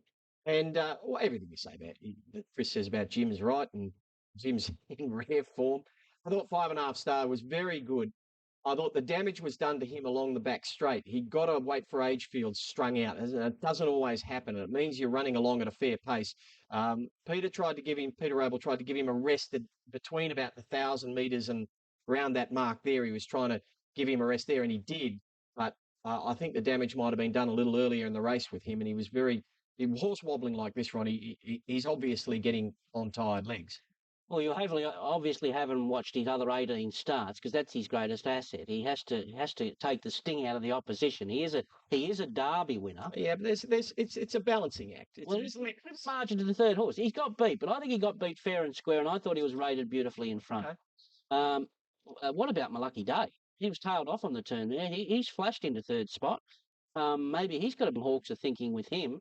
But good ride in the winner. He's always threatened to do something like that. I was very disappointed in the New Zealand mare. I thought she'd do more than that. Silent Achiever, and jury's out now. I thought she'd win that race. Oh, that's nice. You've been canning Mawingo, but you've just brushed over him. He was an improved run. You're allowed to bring him up. It was an improved run, wasn't it? You keep backing him and see how you go. I didn't say you have to back him, but you're good at canning them. But when they do something better, you just forget about it. He's the next the grub, I'm telling you. Oh, here we go. Meow Wingo. Meow Wingo. He's going to join an elite club, maybe. Yeah. All right. Race here this afternoon. It is the Coolmore Classic for the fillies and mares. Earlier on, it was the fillies, Dear Demi and also Norzita, who were the favoured runners. But here I can tell you, Steps in Time is now the favourite, $5.50 to $5. In fact, opened at $6.50. The Canterbury Classic, more joyous Pierrot. Well, Driefontein starting to drive up in the centre. And Driefontein will take the lead with Steps in Time and Pear Tart, who's underwriting along the inside to take up a prominent berth. Followed by Star Giselle, Red Tracer. Then came Appearance. Vanetta's about midfield, settling down. Followed going along the inside by Irish Dream. And then came Norzita back behind them. Dear Demi back past midfield. Zarella went past it. Dear Demi got a check there and lost some ground. Followed by Flying Stetzel. And then came Streamer. And last of all is Risk Aversion. As they run to the side and Steps in Time raced away. Led by 2 on Pear Tart, 3 Driefontein third. Then Red Tracer, a length to Star Giselle. Appearance behind them, followed by Irish Dream. Vanetta's out a little bit wide on the outside of Norzita, then Zarella. Dear Demi gives them a big start, followed by Streamer. And then Risk Aversion and Flying Stitzel is back last of all. Around the home turn with about 500 to run. And the leader is Steps in Time, led from Fair Tart. Then Driefontein, followed by Red Tracer. Further back Appearances starting to make up some ground, and then Star Giselle. Steps in Time still going well at the 300. She's 2 lengths in front. Red Tracer tracking up behind it. Driefontein next. Appearances running on with Norzita. Steps in Time about to be gobbled up by Red Tracer. Driefontein, Appearance and Norzita are coming on the scene. Red Tracer hit the front. Appearance and Norzita are coming after it. Red Tracer just in front. They reach the line close. Red Tracer or Appearance who dived on the line. Norzita's on the outside, and then Zarella. Followed by 8 Steps in Time, and then Streamer, followed by Driefontein.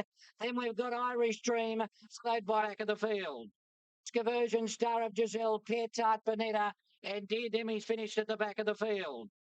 Let's have a look at the replay here. This is a great finish to the Coolmore Classic, Red Tracer Classic for 2013. Let's wait and see as they get to the line. There she is, just getting her head there in front of Chi Norzita, right in the picture for second, as well as Red Tracer. Rich? Here comes the photo. Number 5 will get it in the middle. Number 5, Appearance. Blake Shin for Guy Walter will win. Number 2, Red Tracer will run second. Number 7, Norzita will run third. And number 3, the favourite Steps in Time will run fourth. Wow, what a finish. It's Blake Shin, a double for the day. He wins a Group 1. The margins will be a nose by a nose. A nose. Thanks a lot. Guy won dividends here. After the Coolmore Classic Appearance, 13.20, 3.50, 6.20 Red Tracer, and 2.90 will run by the 3-year-old Norzita into. It's got the photo of a Red Tracer and a Norzita and a brilliant finish. They ran along here, Blake, and it really played your way, didn't it? You were probably the best place of the run-on brigade here. Yeah, look, I was. I drew the right barrier to have the perfect run, and you know, she's very versatile. She can settle relatively handy, and she can come from back, and you know, she just settled in the plumb spot. And when I asked her to present into the race about the 500, you know, she really responded, and when I asked for the results, you know, off the back of it. Group 1, you know, Appearance. Well, no, I don't think the Mare has won the Maya and the Coolmore in the same season. She's also won the Keith Nolan this day last year. So in 12 months, she's... the Melbourne Cup Carnival, and now the Coolmore Classic. Good mare to win 2 Group 1s. Well, geez, two big Group 1s. You know, that's never been done in the same season before, but it has been done in the same year. Right. Typhoon Tracy did it in the same calendar year. but she's now done it in the same season. She's outstanding, and Guy Walter, what a master trainer he is. He knows the horses, his own horses, like at the back of his hand. He won my third up with her last in the spring, and then third up in here at the Coolmore. Had a peak again. Good to see Blake Shin back in the Group 1 winning stall. He's a great rider, Blake. Red Tracer, she was as game as they come. There's nothing off her. She's up in the weights now. She's hard to place. She's a query at the distance, but she was so good, and she got a good ride from Corey as well. And Norzita was much better. It looked like they were running along, but not many of the back markers come into play, and Norzita did. She was pretty good running on strongly here from the back, and Zarella, the Kiwi, made good ground along the inside there as well. Yeah, I thought she was probably the run of the race outside of the ones that figured in the finish there. Feature race coming up. This is the Celebrations Canterbury Stakes, and we see Piero, of course, the star 2-year-old of last year, he resumed with a win. He's up against his stablemate, the Mighty Mare, the 8-time Group 1 winner in More Joyous. $1.85 Piero, and More Joyous at $4.20. Joyous by More Than Ready out of an Oaks winner. Sunday Joy for Gay Waterhouse. John Singleton, Nashua Willer, 21 of 30. She's won 6 of 30. She's won 6 of 8 first up, going for 3 Canterbury Stakes in a row. Group 1s, 9 Group 2s, and 3 other stakes races. Golden Slipper included. The colt by Lonro. He's won 9 of 11, placed on 2 other occasions, and he won a very tough Hobartville first up. How do you knock? He's a star. Piero, he's a star. There's no doubt about that. He looks great. Right, well, I can't believe he's $1.85. I think that's unders, but he's a quality animal. I never think they're off and racing. Happy Trails missed it slightly from the inside. Rain Affair, as expected, came out very fast and takes up the running from Moment of Change. Piero goes up in the centre, wants to be in the firing line early. And then Secret Admirer racing pretty close for her, followed by More Joy at Solzhenitsyn. And then Fontalina, Happy Trails, Midsummer Music and Aeronautical last. Going around the first corner, leader Rain Affair, led by 2 lengths on Moment of Change. Piero's third. Then Secret Admirer, followed by Stolzenitsyn off the track. More Joyous midfield back on the road, directly behind Piero. Then Fontalina, Midsummer Music, Happy Trails. And last is Aeronautical. With about 600 to go, the leader Rain Affair, Moment of Change second. Piero locked away on the inside. And then Solzhenitsyn, Secret Admirer. More Joyous is next. She's about 6 as they make the home turn. Rain Affair led, plenty of room for Piero to come out after it. And then More Joyous and Moment of Change is under the whip and going backwards as they draw to the 300. Rain Affair led, but Piero starting to bear down on it. And More Joyous is coming strongly on the outside, but Piero, the champion 3-year-old, hit the front. More Joyous is coming after it. It's Piero, hands and heels in front. He's hanging on. 10 seconds. The champions are Joyous and Solzhenitsyn. Then Rain Affair, Secret Admirer, Aeronautical. Followed further back by Fontalina, Happy Trails, Midsummer Music, and last in was Moment of Change. Oh, he's a superstar, isn't he, Piero? Great to see him so dominant over a quality field. He's beaten his stablemate, the champion mare, More Joyous. 10-7 for the number Solson. Absolutely. You see that rainbow? The pot of gold finishes right in the winner's circle at Rosehill. And Piero got the pot of gold. What an outstanding colt. You know, and today the rain's pouring down. It became a little bit greasy. Jimmy positioned him perfectly. And the way he just digs so deep. And he was really taken off about 2.5 from home. Such a courageous effort. But nothing can be taken away from the mare because she just tenaciously went to the post.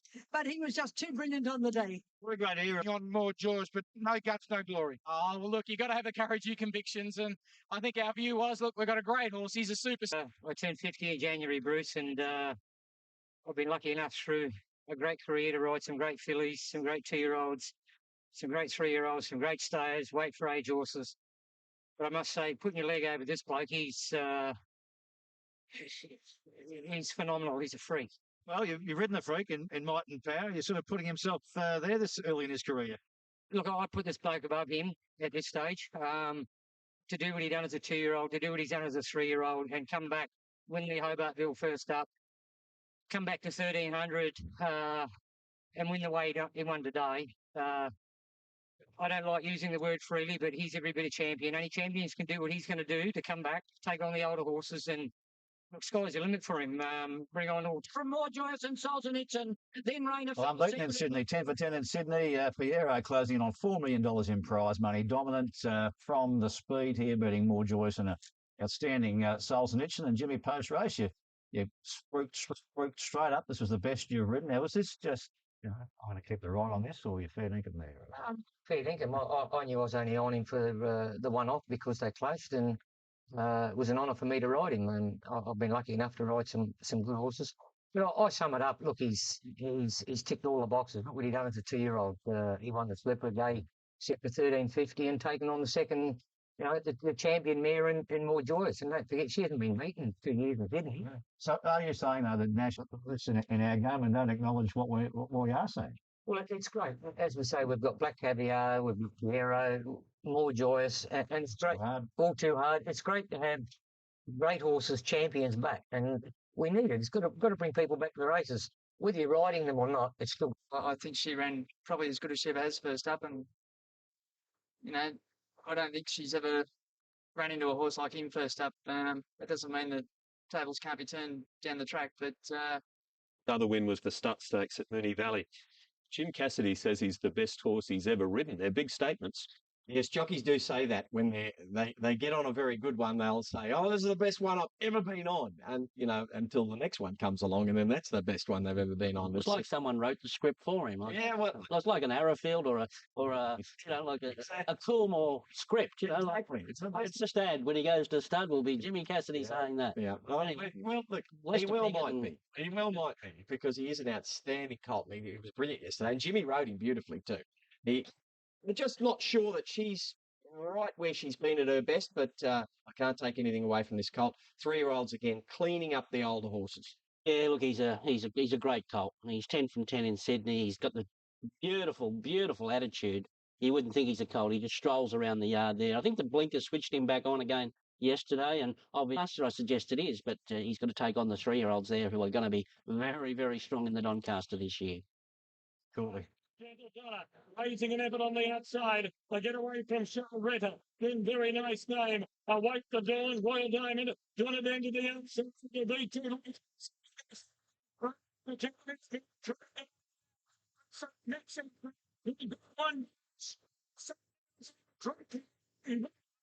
I've seen O'Brien there. Aidan O'Brien and his son teaming up for a big win. The Shima Classic, $5 million race. Gentle Donna. The best of luck. 3 wide the trip. Did you hear the interview, what he said after the race? No luck. In Japanese. That's in Japanese. Geez, Dunaden had a lot to do there and was mighty running on for 4. He's coming out for the Cox Plate. Dunaden, that'll be his main target. But he's 6 foot tall. It dropped out to be last with 4.50 to run. Coming around the turn, Royal Delta surrendered to Animal Kingdom, who darted a length and a half in front. Offside glance. Cutter's Light into the clear. Panther on the outside. Story, the Daily winner. 200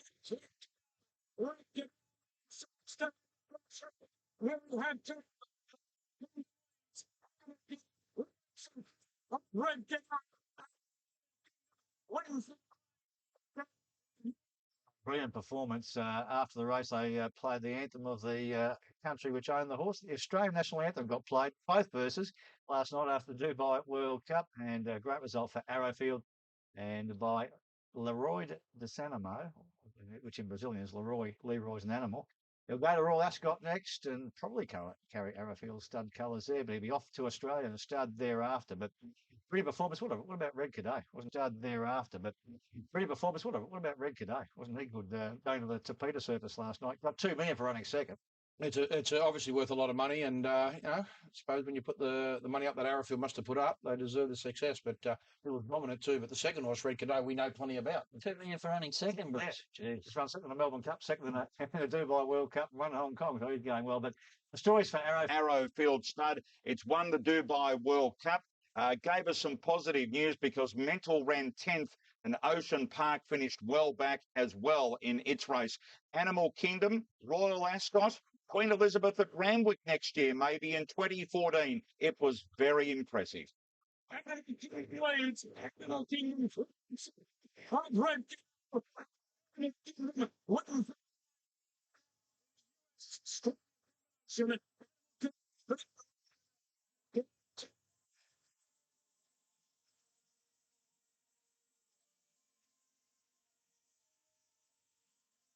Well, he's a serious horse, isn't he? He could be a Cox Plate horse. Who knows? He races on the speed. He's got good turf form in America, and was the Australian national anthem? Who would have thought the Australian national anthem would have been ringing out across New York? You buy 75% of a horse, you're allowed to play whatever national anthem you like. I guess, but he's not been here, that horse.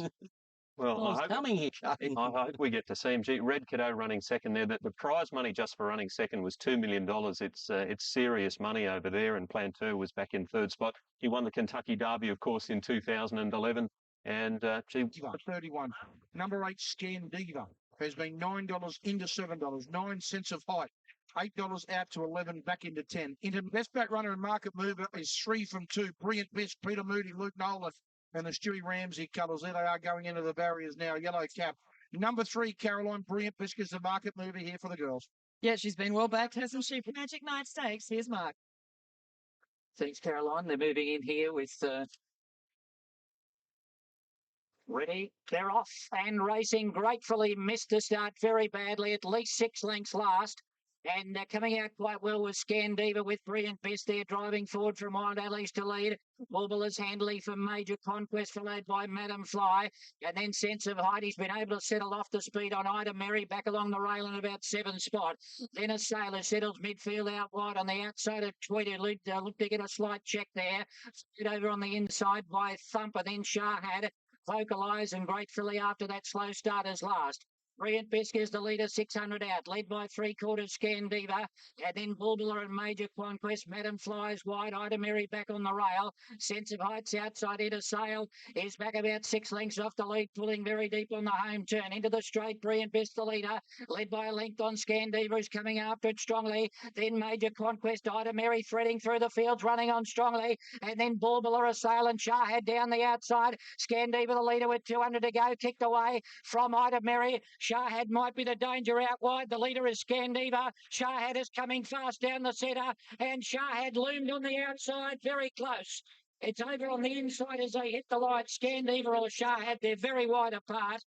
Photo for third over the line. We've got Vocalise, Major Conquest there. Stakes, was it Scan Diva down on the inside in the Cummings, and Peter Roble, the close relation to the great mare Black Caviar. She's heading for the Golden Slipper, you would expect. Shahad, what a great run by her in second place. The owner breeder of this filly, Scan Diva, winning the possibility of running the slipper, but even this morning, owner breeder Rob Crabtree, of course, it's a 3/4 to Magnus, who's doing a great job of the stand himself, and the relation will be sold at the Inglis Easter sales at 319 by Reduced Choice coming up. But Rob says this morning he's still considering his options there. His preference would be to go to the size, giving 3-week break and the chance for that horse to develop into a 3-year-old.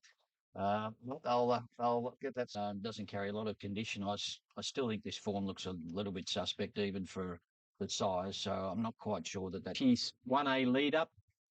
Personally, I don't think she can match it with the favourite over each, but hey, you can be wrong. You should never not run because of one horse. One horse can get a stone bruise. Not that I'm wishing it on it, but one horse can get a stone bruise on the morning of a... Yeah, I don't know whether it's one horse with her. The figures aren't there. The colts were much stronger on time-wise on the day. She's a good filly who's come right at the right time and beautifully. This year. All right, the Pago Stakes. This is for the 2-year-old colts and geldings. Their last chance to get into next week's Golden Slipper. And the favourite is Sidestep. Is currently $3.20 into $2.60. So very good go there. $4.60 into $4 for Dothraki.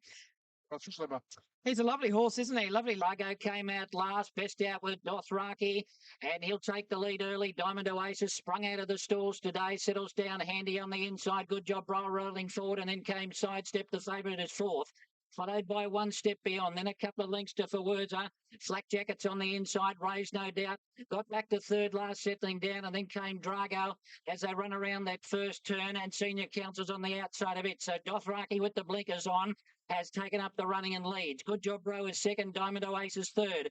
Sidestep running fourth, and then came One Step Beyond, who's back on the inside. Further back behind them for Werza, who's being scrubbed along, followed by Flak Jacket, raised no doubt, Drago, and last is Senior Council. Into the straight, the leader is Dothraki. He's a couple of lengths in front. He's going well. He skipped away here from Good Job Bro. Sidestep coming down the outside. Diamond Oasis near the inside. Dothraki's in front. Will he see it? Outside step starting to come after him now. And then Diamond Oasis. Dothraki in front, but Sidestep starting to gobble him up. And 100 to go. Sidestep has gone on to hit the lead and wins it impressively from Dothraki. For words, I got third from Diamond Oasis, one step beyond him, Drago. And then came further back behind them next, Flak Jacket. Most impressive in the Pago. Number 4, Sidestep for Karen McAvoy and Pete. 20 into $2.10. He was heavily backed. He's run 110.49, 0.7 base. Over 1 second faster, the last 600, 34.7. Season, and yesterday they were clearly sideswiped by Sidestep. Well, actually, the Colts and Geldings have come on a little bit in the last couple of weeks. I thought the fillies had a big break, but like Criterion come to light, Sidestep was impressive yesterday. A few of them are starting to come to the fore. Got third from Diamond Oasis. Of course, for the Black Opal, that's Criterion, and then, of course, lost Corey Brown at the start last week. So playing catch-up and did it in good style. Sidestep, a decision to be confirmed. But just so the punters could come out of them. Heavily back. Put up 320 mark, and it was into 270. I said, I'll just wait. I said, I'll get back to 2 to 1, $3. Actually, no, it was $2.10. It was a huge go. And Karen McAvoy, it was ultra. The only one unknown to us is really Rude Awakening, the New Zealander, which Craig Williams, who's ridden Criterion and that, but had locked into Rude Awakening New Zealander prior to that. Well, it's there for the favourite to lose, really, isn't it? If she comes through. His rider last week in the Todman. Yeah, so that means he's really got to back up 3 weeks in a row, doesn't it? Because even though he lost his rider, he still went round riderless in that field. Now, he has got a chance in the slipper. I like the way he gathered in the leader there. They were running time. At the end, it was quite... Afternoon at Rosehill Gardens. This is the MJ Bale Rosehill Guineas. Looking forward to this. Is it a one-horse race? Is it a done deal? It's a done deal. He's pretty short. He's $1.28 on course. He was $1.30, then $1.35. Now into $1.28 for It's a Done Deal. The Randwick Guineas winner. He won over the great So You Think, and Murray Baker's prepared him to win the Randwick Guineas. Last start, James McDonald taking the ride. $1.40 this morning, Caroline. I said I'd be surprised if he didn't get to $1.50. I think he's clearly the one to beat, but wow. $1.35 into $1.28. I think he's racing, and Vastan missed it slightly from the outside, but he's being dug up to go forward. Tatra was the best out with Blood Buzz Ohio, and Vastan now rushing up into third spot. It's a done deal, easing back to settle down in fourth. He's getting pushed over towards the fence there by Havastan. I don't think he wants to be on the rail, but he'll end up on it. Twisted Emotions is getting crowded up. And then Kingdoms, who tried to avoid that trouble, he's starting to dart around them, followed by Sacred Falls. And Solemn further back, It's a Done Deal, who's second last, and Solemn lopes along at the rear of the field. At the next corner, 900 to go. Leader's gone a little bit further ahead here. Blood Buzz Ohio. He's starting to clap it on and led by 2.5 lengths now on Kingdoms, Twisted Emotions and Tatra. Followed further back by Sacred Falls. It's on the inside of Avastan. It's a Done Deal at second last, and Solemn's behind it at the rear.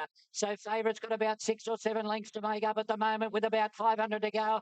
And Blood Buzz Ohio led. Twisted Emotions getting up on the rail. Kingdom starting to lug a little like he normally does, and then came on the outside Tatra. It's a Done Deal has made a quick dash around the outside. He's putting himself right into the race here. In fact, he sprinted up and hit the lead. The three's on favourite, said ta-da, raced away, and it's all over in the Guineas. He's about 3 lengths on Tatra. Sacred Falls. Solemn is running on. What an electrifying turn of foot he had at the top of the straight, and he'll cruise down and win the Rosehill Guineas. It's a Done Deal by 5 lengths. Sacred Falls.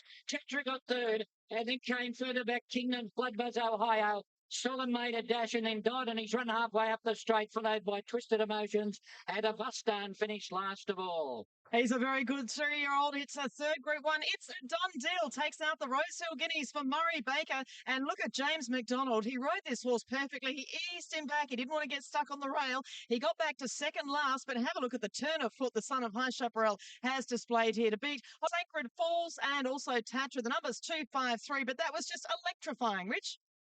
Absolutely awesome. The punters knew that they were doing all week heavily. Have a look at that. That is what you call a gap job. Numbers are 2, 5 and 3. 2 for Murray and the Baker family. $1.40, $1.04 in the end on the total. He's improving in the spring, and that's the breed. You know, that's probably the Zabeel coming out a bit. And I've trained a few out of this family. They always take a little bit to get going. But to see something, and you know, when he's back second last, I thought, gee. But we know he's got that big sprint, and he can sustain it. look a bit messy. It's hard enough winning a race, let alone Group 1s like that. And he's definitely the best horse I've ever sat on. And the evenness was today. It was breathtaking. I was in a bit of an awkward spot, especially approaching the home corner. And a few of the guys were riding probably to beat me, and they weren't going so soon, or even if their horses needed to go a little bit earlier. But my horse just was clearly the best horse, and would have been good at 5.5 stars, I think. That was the best of introductionals here. The 34.95 is the overall time here, but it's a done deal. Getting home in 32's brilliant stuff from It's a Done Deal. We'll talk about the remainder shortly. So we want to talk about the winner. There they are, 22.80 and 11.56 for It's a Done Deal at the end of 2,000 metres. That's great stuff. And James had plenty of time to pose for the photo and give himself a fine of $400, which he said was the best money he spent on a racetrack yesterday. Going after that win, was it hard to say no to the BMW? Oh, I think it's always been an. Or is it? I don't want to be on him, but let me just say, it is under Murray's name. If it was under Bjorn's name, maybe we'd see it in 7 days' time. He's definitely, he's always had the Derby in mind for him, and I think one of the thoughts about that too is if he happened to go well in the Derby, there's always the option of going to the QE. Yeah, 2 weeks after, and I guess now he's And he won a Derby. And we've seen it so many years, Mahogany, and a lot of horses. He's just too brilliant. He'll win the Derby for that simple fact. It'll be run differently because 5.5 star will be there. You still can't see anything beaten. What long term? All over in the Guineas. He's about 3 lengths on Tatra Sacred Falls. Solomon's running on, but what an electrifying turn of foot he had at the top of the straight. And he'll cruise down and win the Rosehill Guineas. It's a done deal by 5 lengths Sacred Falls. Tatra got third, and then came further back Kingdom's Bloodbuzz Ohio. It's a brilliant win. The opposition has fallen away a little bit, but what he did yesterday was pretty good. It's pretty freakish, wasn't it? You're in the papers this morning saying the best feeling I've ever had. So he must have just given you that sensational feel. I mean, I think we could see that on the screen. In the final straight, he was really good, really good. Where do you reckon the race? Where do you reckon he put it beyond down? I know he got away from them in a big field, and 5.5 star just strung us out, and I couldn't make up the ground. Do you actually reckon he's a 2,400 metre horse in his later career, or do you reckon he'll be bested around the 16, 2,000? I reckon he's a 2,000 metre horse, 16 miles, 2,000. He just gives me that feel now. Brilliant. Canterbury BMW Galaxy for the sprinters. I can tell you, Snitzerland has just been drifting here on course. She's out to around $3.30. The 3-year-old filly up against the older horses, because she won the Challenge Stakes so well first up. And the main opposition here, as far as the betting is concerned, is Sea Siren, a triple Group 1 winning mare, who is Aters here, race 7 on the program. Number 1 is W Galaxy. The market mover is number 7, Bell Sprinter. He looks fantastic. Jason Warren's done a great job with the son of Bell Esprit, Bell Sprinter. But what a good race this has been for the sprinters. We saw Temple of Boom, as I mentioned. Led to 650. Quick, get someone in How much do you love me? Good support for it. 12 into 850. Now the last 5. Roll in, Bill. Now the rider looks. So 4:15. It's out unpretentious. And it's come out. They're all set to go. Off and racing. Bell Sprinter missed the start, 2 lengths last. And Sea Siren and Switzerland began well. Temple of Boom away well. So was Golden Archer. How much do you love me driving up? And Pamplone and Tiger Teaser going forward out wide. There's a lot of pressure and up front early. Then Decision Time. Temple of Boom, Dystopia, followed by Title, Atomic Force and Bell Sprinter. And Isabella Snowflake is back last of all. Switzerland found the lead on the rail and led by a half on Pamplone. And then Tiger Tease trapped out wide. Sea Siren gets cuddled up on the inside in 4th. And then in the centre there, Golden Archer getting on heels and throwing its head up, followed by Decision Time on the outside. How much do you love me? Temple of Boom, Dystopia, Title, and then Atomic Force and Bell Sprinter and Isabella Snowflake. Switzerland in front, being nursed by Brown, led by a length on Pamplone. Bell Sprinter is absolutely motoring down the centre of the track. At Bell Sprinter, he was last out of the machine, but he gobbles them up, hits the front with 100 to go, and he's racing away in the Galaxy. It's Bell Sprinter, a brilliant winner over Stitch of Land and Decision Time, then Dystopia, followed by Templar Doom and Title in Seesaw and Isabella Snowflake. How much do you love me? Followed by Tiger Tinish, last of all. Congratulations to Jason Warren, Karen McAvoy. What a superb performance. He came out 2 lengths last of the field. Bell Sprinter, he's taken out the Galaxy, and pretty happy too, Karen McAvoy riding for Jason Warren. The track record, 0.06 outside the track record. The punters have got it right. Bell Sprinter's absolutely blown them away. Let's go down for the emotion. Yeah, I can believe it. He missed the start again. He's some bloody horse for doing that. Like, in these big races, he always misses a start. Kieran just played it cool, got to the outside, let rip. Oh, unreal. Put them away with some sort of... I've got to pay special credit to my vets. This horse has had throat surgery. You might need it yourself, mate. Sounds like I might need it. He was only getting half as much air in as what he needed. We knew he was the real deal. He's still doing plenty wrong, but looks like we get to stay in Sydney for another 2 weeks. Take on Black Caviar next. Someone's got to run second, Bruce. Well, mate, for you as a young inspired by that horse, Richard, and Nash, he just gave them all a start, lined them up, and gave them a tailing. 7, 5, 3 and 13, and Nash, no excuses. Wow. Well, he's one of the most gifted gallopers you'd ever see, as we know, Rich, but the things he's done wrong over, he's jumping away slowly too. But in the end, on course, at $17 into $10, $10.80 on the tote. You can see there $3.70 the place are the interim dividends. Led by a length on Purple and Bell Sprinter is absolutely motoring down the centre of the track. Look at Bell Sprinter. He was last out of the machine, but he gobbles them up, hits the front with 100 to go, and he's racing away in the Galaxy. It's Bell Sprinter, a brilliant winner over Stitch of Land and Decision Time, then Dystopia, followed by Templar. Staggered by the brilliance of the performance there after missing the start to maintain an unbeaten record first up and blow away a horse in great form, Stitzland, albeit with some controversy over handicapping, but it is what it is, and the performance is there to be measured. And Jason Warren joins us this morning. Jason, how many times have you watched it? Yeah, morning, Bruce. And I've watched it probably a good few times. Yeah. Doesn't get any worse, does it? No, it just keeps getting better. It's a staggering performance, the blazing sectional times, which you had to run A to win, and B because you missed the start and were loafing out the back, and amazing stuff. Yeah, it's probably worked out for the better that he it was a little bit slow away. That they ran along, and he really got a chance to get into a rhythm and get breathing properly, and yeah, he did really well. You mentioned breathing. I mean, we just got to look at those races like Singapore and further down the track. I tell you what, he was very well back there. He put up 21 on Thursday. Then yesterday it was 17 into 10. So there's plenty of support for the horse yesterday. And when he was the winner he rode the runner-up, Stencilland. She was beaten by a start today. I was going as good on the home turn as what I was at the furlong. And he come past me like I was standing still. Full credit to the winner. Done a great job, Jason. But my filly was game in defeat. She gave 110%, but just wasn't good enough on the day.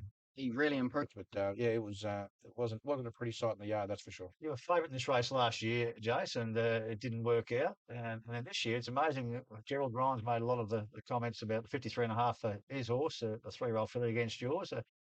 When you approached the Galaxy, were you satisfied where you were, as opposed to being 12 months pro? Look at the weights you mean, Bruce. Yeah, look, I couldn't be happier. Obviously, at 53.5, like Snitzelland, she was in pretty ordinary at the weights, which is better for us. We're at the end of the day, we've got to give ourselves the best chance. So that worked out really well for us. But that's probably another issue. It is. To land in front, being nursed by Brown, led by a length on Purple and Bell Sprinter is absolutely motoring down the centre of the track. Look at Bell Sprinter. He was last out of the machine, but he gobbles them up, hits the front with 100 to go, and he's racing away in the Galaxy. It's Bell Sprinter, a brilliant winner over Stitch of Land and Decision Time, then Dystopia. Look, I've got to pay Missed the start, second last, raced away to win. Wow, what a performance that was. What is he now? He's 5 from 5 fresh. He's unbeaten first up, but that was in a proper race there. That was a serious Galaxy, one of the best I've seen in years. Was he flattered with a really hot speed up front? Maybe, maybe not, but I'm not going to use that. That performance was one of a very, very good sprinter, and maybe one that could be competitive with Black Caviar, or should I wash my mouth out with soap? Probably, but he'll perform well in the TJ Smith. Switzerland, I thought she was gallant in defeat. She did all the work from the front, did work to get across, and then didn't rest for long, and then she had to get on a bike again. And for her to hang on to second here, this was set up for the swoopers. Her effort was just fantastic. Session time was great. The rest were in a different race. This was just an outstanding performance from first and second. Pick up your point on the pace of the race. They've run home. The field has run home in 34.95 something. 34.33. 34.33. So that horse must have split from his last 600 in 33 something. 32 maybe. Maybe he's even broken 33. I haven't seen the splits yet, but definitely under 34.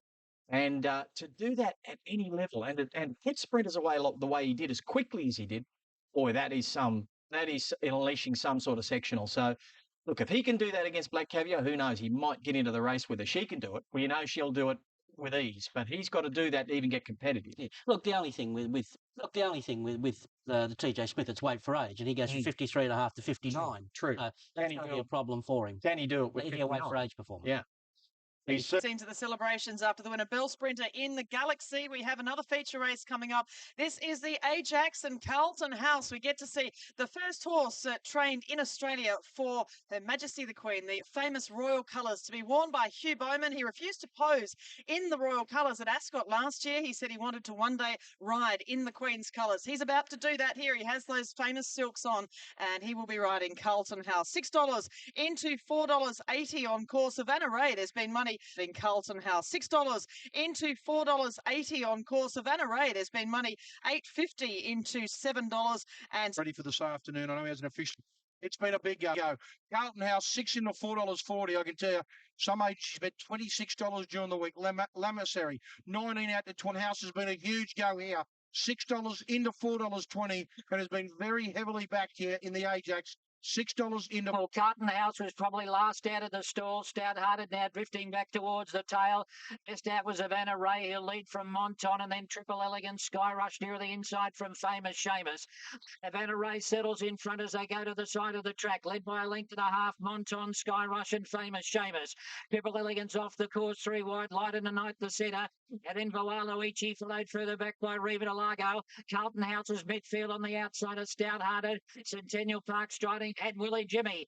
Vanna Ray's had his own way in front, and he'll come around the home turn by a clear margin on Monton. Sky Rush on the inside from Famous Seamus, then Triple Elegance, Riva de Largo. Light in the night, Centennial Park. Carlton House is doing nothing at the moment, and it's Vanna Ray in front, 200 to go. Still a length and a half in front of Monton, then Triple Elegance, Riva de Largo running on down the outside. Vanna Ray with Monton and Riva de Largo, but Vanna Ray's the one they're going to catch, and I doubt if they will. Havana Ray goes on to beat either Monton or Riva de Largo, and then Light in the Night and Famous Seamus, followed by Centennial Park. Then Lamassary in the next group, followed by Moores Creek, and then Triple Elegance, Stout-hearted, Sky Rush, Green Machine beaten. Then Triple Elegance, Stout-hearted, Sky Rush, Green Machine beaten up Carlton House, followed by Willie Jimmy Ray. Murray Baker winning the Rosehill Guineas, and Bjorn Baker coming out and training the winner of the Ajax number 10, Havana Ray, on the tote Havana Ray, and on course back to $8.50 into $6. Let's have a look at some of go, and then Light. So yesterday, Bjorn, this was one of your favourite horses for many different reasons, and you explained those yesterday.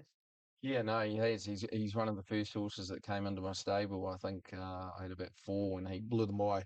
Yeah, so he's been when they go fast and he can sit off. I think he's a better horse. If he got under the Doncaster, it was a wet track, and they will go fast. He might be able to take his sit and no weight. Pretty rough chart. You can catch him, and he had 52 kilos in the Doncaster prior to yesterday.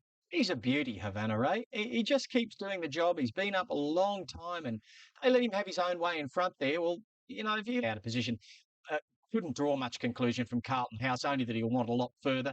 There was one very good run in here. European horse having his first start, beaten him. He didn't finish in the first 5, but there's him on the extreme outside in the whitish colours. just starting to find the line. I thought it was the run of the race outside of the winner. I agree. Look, this was a walking race. It wasn't a contest at all. They've come home in 34 flat. That's quicker than the Galaxy. That's quicker than anything all day by 100 yards. And this is a 1,500 metre race. And like I say, the horses back in the ruck had no hope with the sectionals, but I thought there were two good runs in the race, and one was beaten up, and the other one was Lamestry first up, who had a bit of a belly on him.